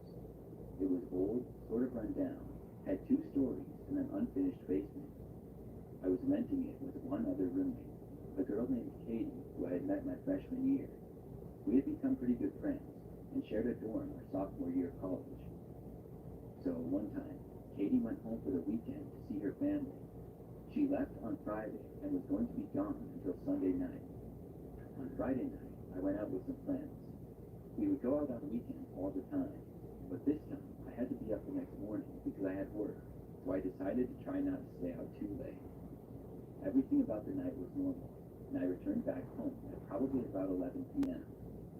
When I got home, I went upstairs to get ready for bed. Maybe 20 minutes or so after I got home, there was a knock at the front door. It had to be one of my friends or something because of how late it was. The neighborhood was pretty standard for being about a mile outside of a college campus. It was pretty quiet usually. I walked downstairs. I went over to the window to look to see who was there before answering the door. I had a sort of weird feeling about it right from the start though. Maybe it was because of the fact that I was alone, or maybe because if it was a friend, they probably would have contacted me first. They would have texted me or called me before just coming over. When I looked out the window, I saw that there was a man standing there who I didn't recognize. Now, it was really dark out, and I didn't have a great view, but I was still pretty confident that I had never seen this guy before. This seemed strange, and I wasn't going to answer the door, so I went back upstairs and hoped that the guy would just go away. He knocked a couple of more times, but eventually stopped, and I went down to check and see if he was gone. He was, and I felt better. I then went back upstairs and got into bed. But just a few minutes after that, I heard the knocking again. I went down to check, and the guy was there again. He was standing right outside the front door. There was no way that I was answering, but I did want to know what he wanted. I stayed in the living room as the man knocked a few more times. He stayed there for probably 2 or 3 minutes. Then, finally, I heard him walking away. I was just happy that he was gone again, but just hoped that he was gone for good this time. I waited around downstairs for probably 10 minutes, and the guy didn't return. Then I went back upstairs again to finally go to bed. I got into my room, turned out all the lights, and got into bed. I closed my eyes, but no more than a minute later, I heard a noise from downstairs. It was the sound of our back door opening. I couldn't believe it. Instantly, I jumped up and ran over to my door. I locked it, and then went back over and grabbed my phone to call the police. I couldn't really hear the guy walking around downstairs, but could just barely hear some noises. When I called the police, I went and hid under my bed. I was lucky to have a lock on my door, but I still didn't know who this guy was or what he was capable of. I was terrified. When I was on the phone with the police, I stayed on the line with them the entire time until they arrived. I didn't hear anything coming from downstairs, and I didn't hear the man coming upstairs either. It took maybe 10 minutes, and then the police were there. They entered through the back door, which was open, but did not find a man after searching the house. They also searched the property as well, but the man was never found. He must have left before they got there. I was just happy that he was gone. Obviously, I always remembered to lock the back door after that. Still, I wondered who the man was and why he chose our house.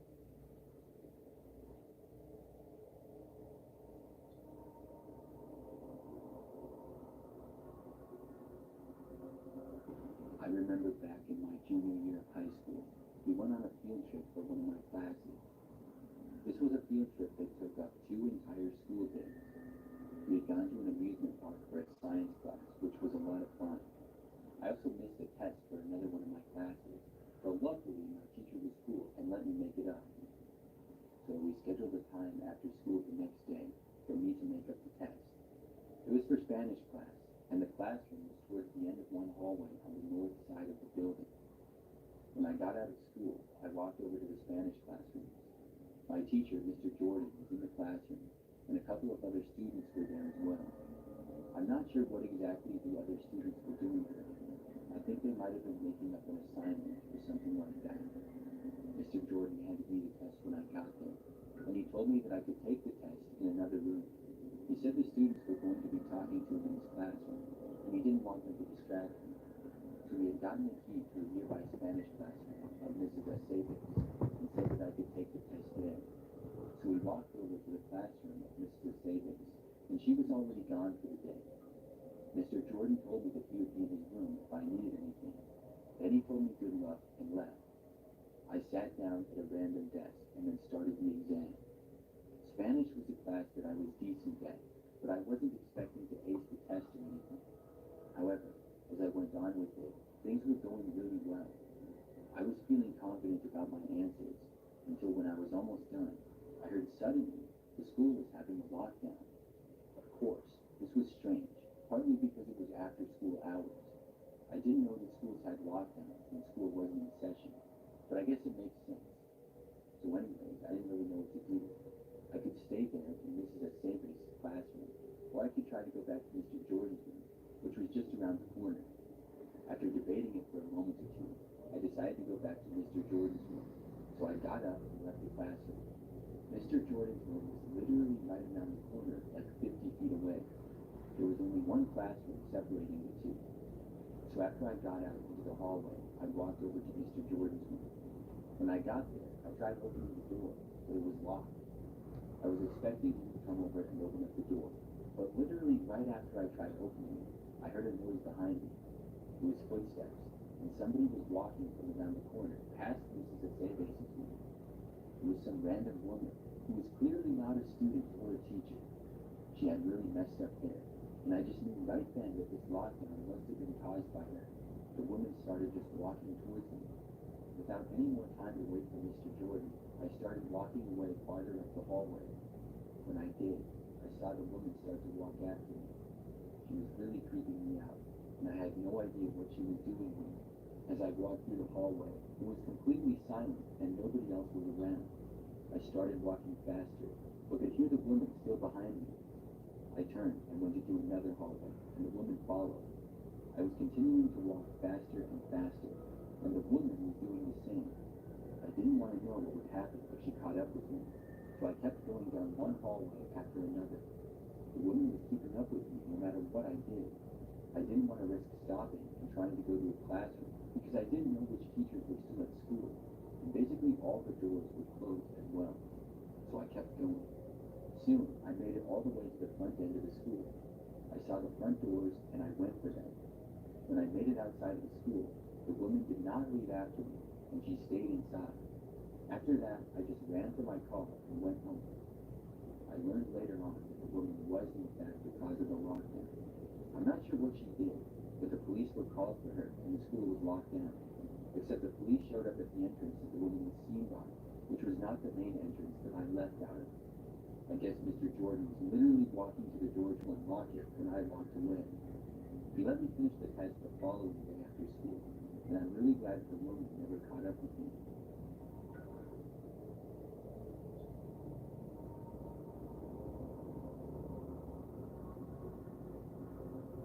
When I went to college, I went to a large university with about 40,000 students. It was a big campus, and I went there for 4 years. For some more background, I'm a female, and this happened in my junior year. It was in the fall, and it had been a pretty normal school year to that point. During that time, I lived a little ways off campus in an apartment that I rented with 2 other roommates. Most of the classes that I went to had quite a few other students in them. We would have class in large rooms with many seats, and it was hard to know all the other students in each class. In one class that I had, I usually got there early and sat in the same spot. It was kind of towards the back and on one end near the aisle. I would be one of the first students to class. A few weeks into the semester, a guy started sitting next to me. He also started talking to me every time that he sat there, and I wasn't happy about this. He was rude and annoying and wouldn't leave me alone. He never introduced himself to me, but I found out that his name was Jake. Every time that he talked to me, he would say that I should come over to his place, and I would always say no to him. It only went on for like 2 weeks when he would sit by me. So it felt like longer though, because he would never pay attention to class like I tried to. He would talk to me, or just go on his phone, and it was really distracting. When I told him that he was being annoying, he didn't stop until like the 5th time that I told him. He finally did stop though, and also stopped showing up to class. I would see him after class though, and he kept trying to talk to me. Soon though, I stopped seeing him altogether. I didn't really know anything about him, but once I stopped seeing him, I was glad. I didn't give it much more thought. But no more than a week after I stopped seeing him altogether, he began reaching out to me on social media. He first added me on Snapchat. I'm not sure how he got my username, but after he added me, I added him back, not knowing that it was the same Jake. When he started snapping me, I realized who it was. I did not reply, and I deleted him. He then moved to Instagram and started sending me direct messages. I didn't respond, and then he started sending me texts. I had no interest in him at all, so I blocked him on all platforms. Now, it wasn't just the fact that I didn't like him. He came across as really sketchy. Something about him definitely gave me a bad feeling. After I blocked him, I thought that my problems were over. I figured the guy would leave me alone and move on. For several days, I didn't hear from him or see him. But then, one night, I happened to be at home at my apartment by myself. Both of my two roommates were gone. One was at work, and the other was at her boyfriend. There was then a knock on the door. It was like 9 o'clock at night, so this was kind of weird. Our apartment was on the second level of 2, but it also opened up to the outdoors and a walkway. It was kind of like a motel if I had to describe it, but it was a apartment. I walked over and looked out the window to see Jake standing there. I had a really bad feeling right away. How did he know where I lived? I had no idea, but there was no way that I was answering the door for this guy. My first thought was to try and ignore it. I calmly walked away into the hallway and then my bedroom. I heard the knocking again coming from the front door, but I still ignored it. After probably 5 minutes of not hearing any more knocking sounds, I left my bedroom. But when I got into the living room, I saw Jake standing there, but leaning down and looking into our window. We had some curtains, but they didn't really cover the whole window. It wasn't that hard to see in. He was looking right at me. My first reaction was to move quickly back into my bedroom. As I was walking away, he started banging on the glass. I had a really bad feeling and was afraid that he was going to break in. He banged on the glass again, even harder than before. At that point, I decided to call the police. Clearly, he could see that I did not want to talk to him and I wanted him to go away. I dialed 911 and hid in my bedroom as I told the operator the situation and what was going on. I was told that the police would be there shortly. Meanwhile, I wasn't really hearing anything like knocks on the window or door. I got curious as I waited. I went out into the hallway and looked around the corner. When I did, I saw that he was still there and looking through the window like before. I went back into my bedroom and did not come out until I was sure that the police were there. They arrived pretty fast, and Jake was still at my door. I heard them talking to him and went into my living room. They basically talked to Jake and told him not to bother me again in any way. He agreed, and then they sent him on his way. Then I talked to the officers and told them about what had happened. I hoped that this incident would cause Jake to leave me alone once and for all. And for the next week or so, I did not see him or hear from him. I thought that everything was good again. Probably like a week and a half later, I had a normal school day. I went to one of my classes like I always did. Maybe 10 minutes into it, I heard this weird noise come over the class speakers. The professor stopped what he was doing and then went to look at his phone. There was then an announcement the campus was being locked down. This seemed really strange, and everyone was confused. All of the people in the class seemingly started talking at once. The professor walked over to all of the doors, closed them, and locked them. He told us that we could not leave until the lockdown was over. I tried to find out what was going on, but nobody really seemed to know anything. This went on for probably 30 minutes or longer. Finally, it was over, and the professor ended class early. After that, I went home. I found out that the lockdown was caught, and somebody spotted a man, who happened to be Jake, walking on campus. But he was seen with what appeared to be a gun. It was reported, and there was immediately a lockdown, followed by an investigation. I guess Jake tried to go in a building that was locked, and then left campus. The police caught up with him after a campus security guard saw him walking away. Nobody was harmed or anything, but Jake didn't even go to our school. I couldn't help but wonder if he was trying to go after me. I had, after all, called the police on him. Luckily, though, he was spotted pretty quickly and nothing happened. It still really creeps me out to think about it, though.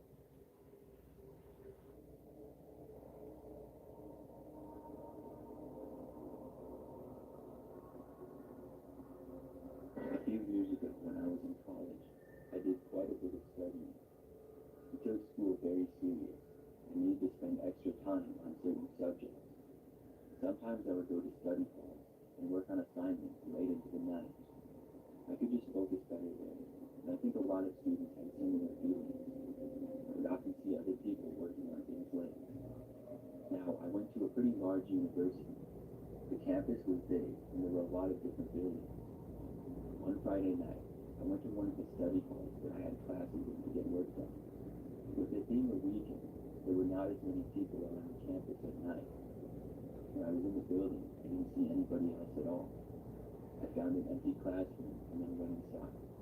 Then I sat down at a table, took out my laptop and notes, and began working. This went on for several hours. I would often lose track of time when I was working hard. I remember at one point, I heard a door open and shut off in the distance. When I heard it, I just figured someone else was in the building, and I didn't give it much thought. But as I kept working, I soon heard footsteps approaching my classroom. I could see the front door to the classroom with a small window. I looked over and soon saw somebody appear in the window. It was a guy who I didn't recognize. He looked in and then moved away out of sight. I figured he was looking for a classroom that was empty to study or work in. I went back to what I was doing after that. Probably about a minute or two later, I suddenly heard the classroom door open up. I looked up and saw that the same guy was back. I watched him enter the room, but then looked back to my laptop. I was kind of annoyed that this guy was coming in. Most of the classrooms in this building were about the same. He could have gone to any other one, but he was going to the one that I was in. I was focusing on my phone for the next minute or so, when I realized that I never heard the guy sit down. I glanced back up and saw that he was still standing there, right inside the door. He was kind of looking ahead, not directly at me. Then he glanced over at me, but I couldn't tell what he was doing. He was creeping me out because he was just standing there. He didn't say anything at all either. I decided that I would just leave. I packed up my laptop and notes, and then got up. The guy was still standing there. I asked him if he was okay, but he didn't answer me.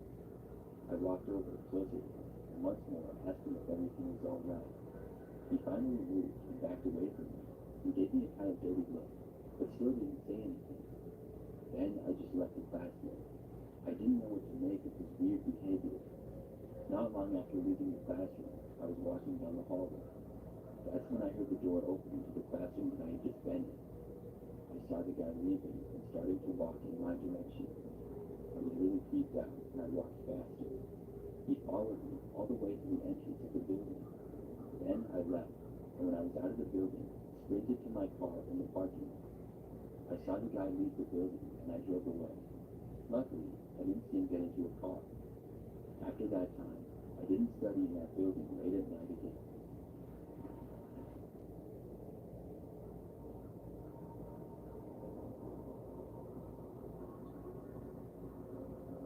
When I was in high school, I considered myself to be a pretty easygoing guy. I had a good friend group, which I would hang out with sometimes, but I remember that a new kid came into our school my junior year. His name was Brad, and I didn't like him at all from the start. He just seemed like an arrogant guy with a really short attention span. I also had 2 classes with him. I just remember always seeing him on his phone during class, and the teacher would get mad at him about it. He seemed to not care about class at all, and also skipped a lot.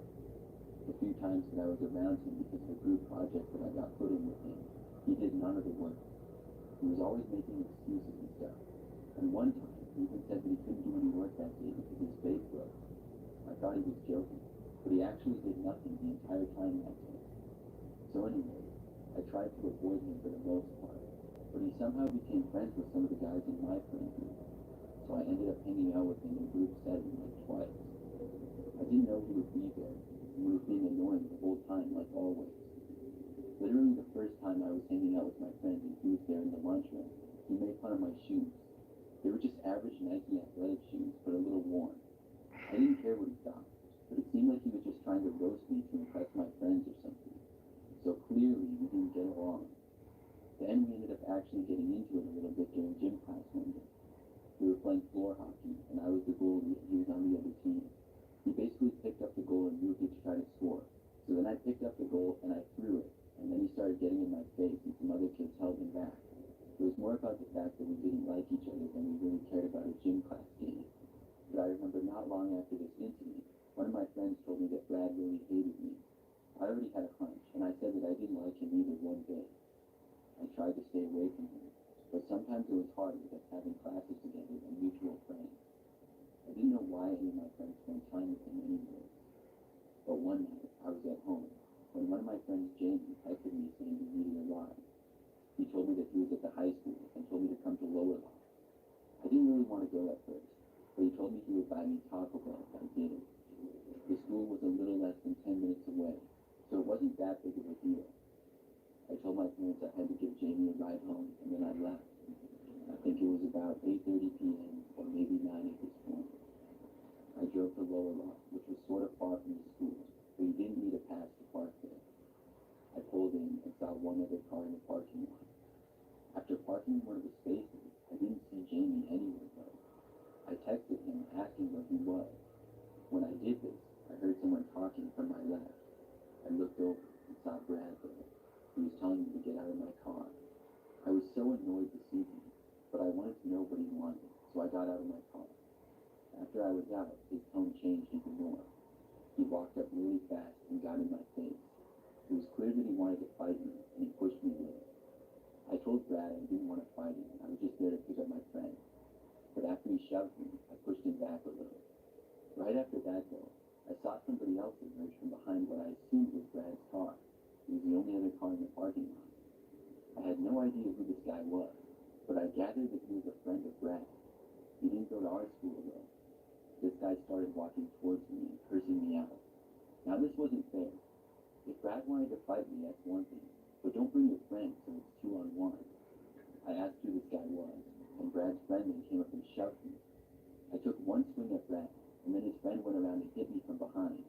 I fell to the ground, and Brad kicked me in the leg when I was down. After that, I got up as fast as I could and started running off. They immediately started chasing after me. I was a lot faster than they were though. I ran into a grassy area next to the high school, and then off school property into a woods. The entire time I heard them chasing after me, but I was pulling away. After running into the woods, it got very dark. I couldn't see much, but I kept going through trees and heard Brad and his friend reach the edge of the woods. The woods was getting pretty thick, and they called for me to come out, but did not seem to enter the woods themselves. I waited in there for a while and hid behind a tree. After about 5 minutes, I left the woods and didn't see them. I'm not sure where they went, so I went back to the parking lot, and both cars were still there. I went back to mine, and then I drove home. After getting back, I texted Jamie and cursed him out. He claimed that he didn't know Brad wanted to fight me, and also claimed that he didn't know Brad's friend. He told me Brad told him to say what he did, because Brad really wanted to talk to me, and I wouldn't respond to him. It was a lie, because Brad never reached out to me at all. I do believe Jamie, but it was still messed up for him to say that to me. Over the next few days, I didn't see Brad at all. He wasn't in classes, and I was happy about that. In fact, I never saw him again after that. He didn't show up to class anymore at all. I'm not sure if he just kept skipping class until he got expelled, or if he changed schools again. Either way, I'm glad I don't have to see him anymore.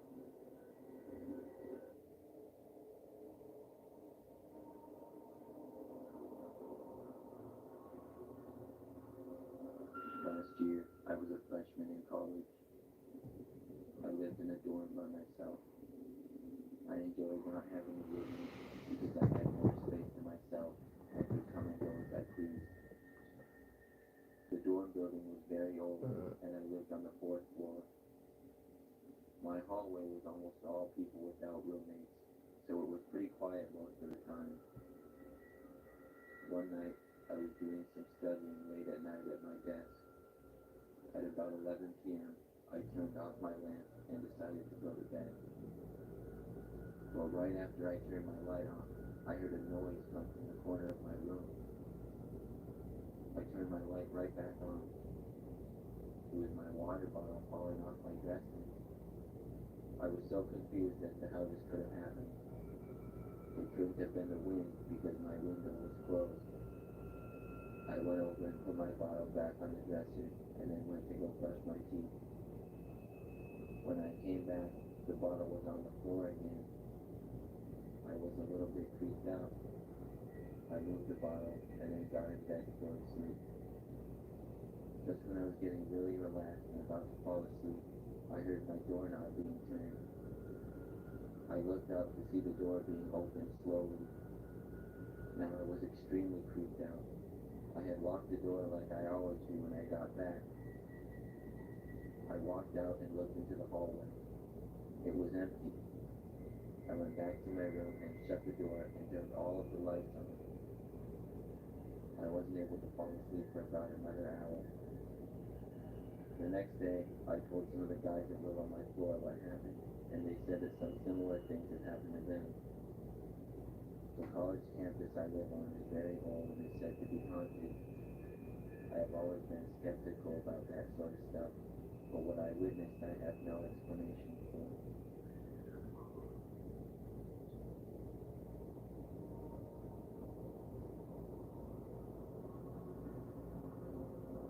This happened back when I was in high school. It was during my senior year in the fall semester. I remember that I had study hall, and during this time, I would often go to the library. We were allowed to, but I was one of the only students that did. Most of the other kids liked to stay in the classroom and work there. If I didn't have any homework, I would stay in the classroom myself. But when I was working on stuff, I'd go to the library because it was much easier to focus there. So one day, I was in the library doing homework during study hall. I was listening to music on my headphones, and I was able to finish my homework with a little bit of time left in class. I was going to leave the library early to go to my locker before the final class of the day. At my high school, the rules were not really that strict. You didn't even really need a pass to walk in the hallways during class periods. So I headed out from the library, I think about 3 or 4 minutes before class would be let out. I walked back to my locker, which took a few minutes. Then I put my books away and got ready for my final class. Then I stood around at my locker and looked at the time. Class was out by now, but I was not seeing any students in the hallway. This made me a bit confused. Now I took my headphones out, which had been in the entire time playing music. Things were completely silent. I was really confused, so I just walked to my next classroom. But when I got there, the door was locked. At this point, I still didn't think of the lockdown. I started heading back to my locker, thinking of what could possibly be going on. I hadn't heard the lockdown announcement because I had my headphones in. When I made it back to my locker and saw that the halls were still empty, I checked my watch and phone for the time. My times were not off, and I matched them with the school clock. I just didn't understand where everybody was. Then, I finally realized that there must be a lockdown going on. At first, I was thinking and hoping that maybe it was a drill. So I started to go to my classroom again and was going to knock on the door. My teacher would then be able to let me in. I had to go down a couple of hallways to get there. When I went down one, I passed by a staircase, and I heard multiple people walking down. After I passed it, I looked back, and I saw these 3 men going down the stairs. Each of the 3 guys were wearing all black clothing and ski masks. Instantly, I had a bad feeling about it. I kept walking, and then quickly went around a corner. But when I did, I looked back for a moment, and saw the 3 guys looking in my direction and starting to walk towards me. They were a long ways back, but this was still terrifying. At this point, I could only assume that the school was locked down because of them. I quickly went around the corner and just hoped that the guys wouldn't follow me. But as I made it to the end of that hallway, I looked back. I thought for a moment that I was good. But then, I noticed all 3 of the men walking around the corner and coming towards me. I was terrified. I started walking extremely fast to the end of the hallway that I was in. When I made it towards the end, though, I recognized the classroom. It was one of the teachers that I had previously had, who I knew pretty well. It was a risk to stop, but I decided to. I started knocking on the door extremely fast. I also called out the teacher's name. For a few seconds, there was nothing. I tried the door, but of course, it was locked. I turned and saw the men coming around this corner too. They looked right at me. For a moment, I was about to turn and run, but then the door opened. I quickly went inside and then shut the door and locked it behind me. The men did not try entering the room or knock on the door, so they must have passed by. But I'm still confident that the guys were going after me until I got in the classroom. The lockdown continued for a while after that. I told the teacher about the guys, and she called it in to somebody. Eventually, after like 30 more minutes, the lockdown finally ended. The 3 men left the school, but were tracked down a ways away. I really never learned much more about it than that. I just know that it was one of the scariest moments of my life when I saw those guys in the hallway. I'm really glad that everybody was okay.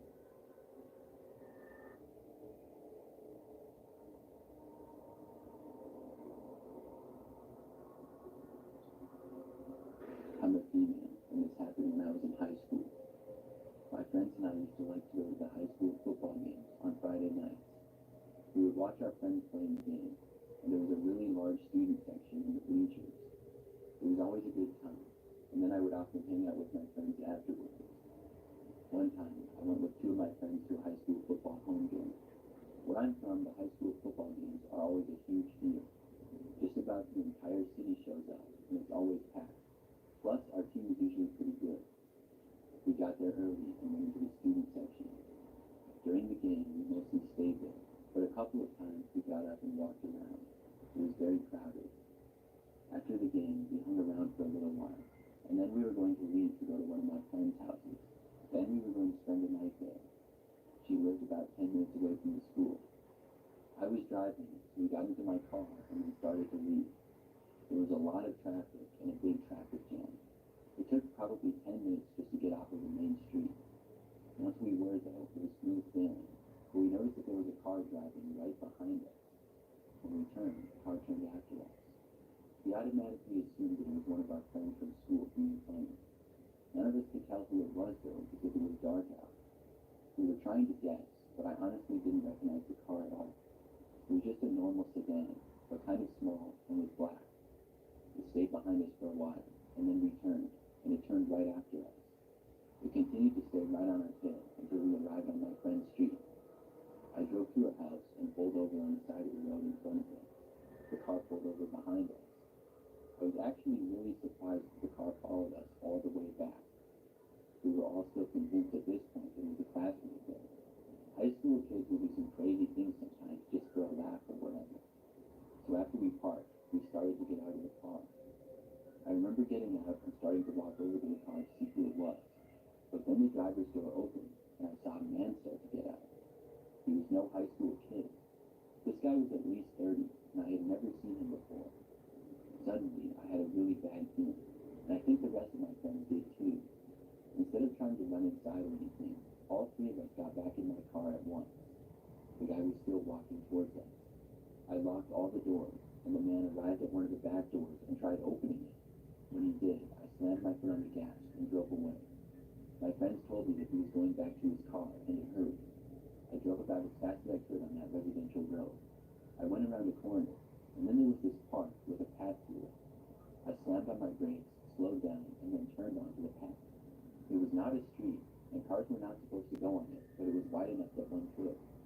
I don't know how I got this idea, but I just did, and I drove down the path. The park was not very big, and obviously nobody was there with it being late at night. I cut through this path to the other side, where it connected to a street in another nearby neighborhood. Then I took a left, and we could no longer see the guy.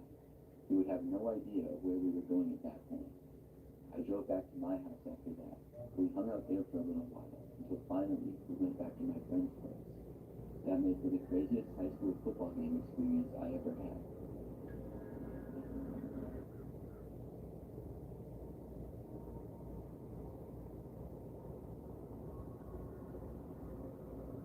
I went to a private university in college. It was very nice, and I really enjoyed going there. But I will never forget this creepy incident. One day, I got back from the cafeteria at about 7 p.m. As I was walking up to my dorm room, I saw a man walking in the hallways. I should mention that I am a female, and my entire dorm building is female only. I guess he was just visiting somebody, which is not that strange at all. But the weird part was that the man appeared to be in his 30s. Nevertheless, I ignored him and walked to my room. It was a Friday, and my roommate had gone home for the weekend. I got all my homework done for the weekend, and then started watching Netflix. About an hour into that, I left my room to go to the bathroom. It was right across the hall, which was very nice. I got back to my room and unpaused my show and got back into it. 10 minutes or so went by, and I heard something from the other side of my room. I was too focused on the show to really notice it. That is, until I heard it again, and this time it was louder. I turned my head to see what it was, and I couldn't believe what I saw. It was a man coming out from behind my roommate's desk. In fact, it was the man that I saw in the hallway earlier. He He had a smile on his face and was walking right toward me. I screamed and ran for the door as fast as I could. I was just barely able to make it out of my room, and I slammed the door on the man behind me and ran away down the hall. He did not chase after me. I heard him yell at me that it was a mistake and he thought that I was someone else. I wasn't buying that from the creepy smile he had on his face. I ran to a friend's door who lived on the floor above mine, and we called the campus police. It didn't take long for them to arrive, and they found the man leaving the building when they got there. It turns out someone let him in the building, and he got in my room because I had left my door unlocked when I went to use the restroom.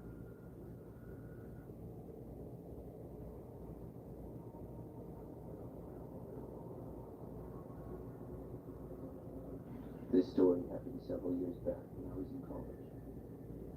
I attended a very large and old university. It was coming to the end of the semester.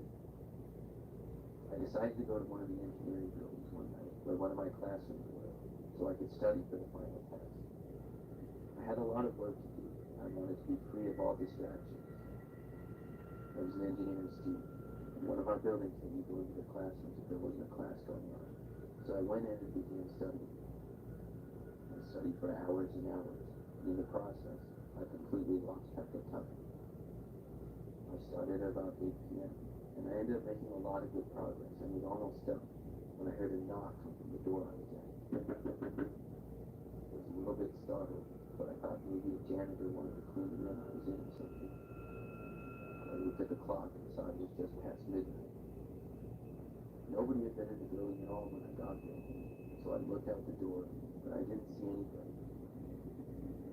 I thought it was a little strange, so I walked over to the door and looked out. The hallway was completely empty. Then I opened the door and looked out of it into the mostly dark hallway. Then, as my eyes looked to the end of the hall, about 50 feet away, I saw a man's head peeking out almost sideways from around the corner. He was smiling at me in the creepiest way. He looked to be at least 40 years old. It was a very creepy sight, and the way he was smiling with his eyes so wide at me, he looked to be completely insane. Then, he slowly stuck his head out farther and farther from the corner, and I saw that he appeared to be wearing a suit and a tie. It just seemed so odd and creepy. He kept his eyes locked on mine for a good 5 to 10 seconds. Then, he suddenly jolted back behind the wall where he was. I had no interest in staying in that building any longer. I quickly went back into the classroom and gathered my things into my backpack. I walked out into the halls and made sure that the man wasn't there. I walked as fast as I could down the hallway and out of the building. Once I got outside, I felt much safer. I started walking quickly through campus to get back to my place. But before I got too far away from the building, I turned around and looked back at it. I saw on the second floor front window, the man was there. He was looking at me with the same creepy smile and wide eyes, and slowly waving at me. I turned and ran all the way back home. Every time I had to go back to that building for a class after that, I was always a little creeped out. I never went back to that building at night again.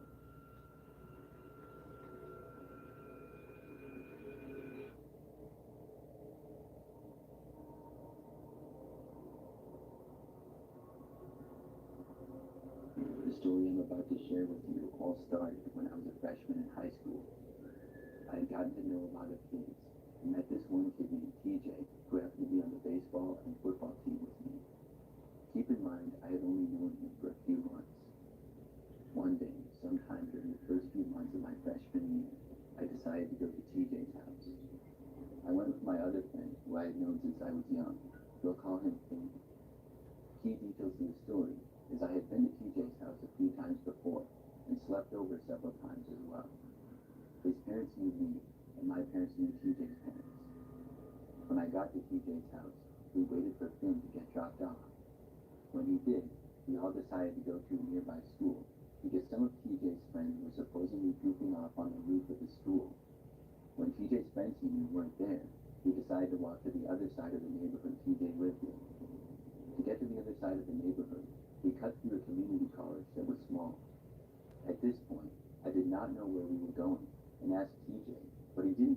response. My phone was about to die, and I told TJ this, and he said that I could charge it later. As we were halfway through the community college, we surprisingly ran into 5 friends of TJ's. 3 of them I had briefly met once before, and they were the type of people where dad follows them.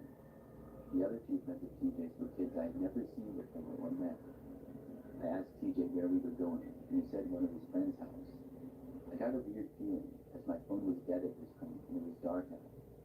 I was walking, and one of TJ's friends thought I was talking bad about his mama, but I hadn't said a word about his mom at all. Then, TJ insisted that I did, and shortly after, TJ and his other friends insisted that we fought. Mind you, Finn, my good friend, did not say anything and stood there not knowing what to do. I've been in fights before and can hold my ground. One of TJ's friends at this point was circling me and got in my face and shoved me. I turned, and his friend threw a punch at me and missed, and then I felt someone punch me with my back turned. I eventually tossed one of the guys to the ground and had him pinned, but the other guy then kicked at me. The guy I had pinned down was now on top of me and punched me, and one of my contacts fell out and I couldn't see. I finally got up and was bleeding from the eye, and TJ and 2 of his friends insisted we go round 2 and started placing bets. I finally walked away, and as I was, TJ took a photo of me, and somebody else I guess had a video of the fight. Later on, it got passed around everyone on the baseball team, and everybody was angry at TJ for not helping me. Anyways, we eventually walked back to TJ's house, where Finn's mom was waiting to pick him up. The parents found out I was in a fight, but was more worried about TJ than me, and I was bleeding. My parents found out and were mad. We filed a police report on one of TJ's friends that basically assaulted me and attacked me. Days later, TJ was taken to a mental hospital because he allegedly wanted to come to school and shoot me in the back of the head in class. I took him to court for a restraining order, but the judge did not pass it and told us to make up and get over it. I realized that I was lured into the dark area of the community college to most likely get harmed. They did not help me, and I haven't talked to him since. I blocked TJ on everything and haven't seen him since either. I hope TJ doesn't do this to anyone else again, but it's a lesson, and you might not know a friend as well as you think.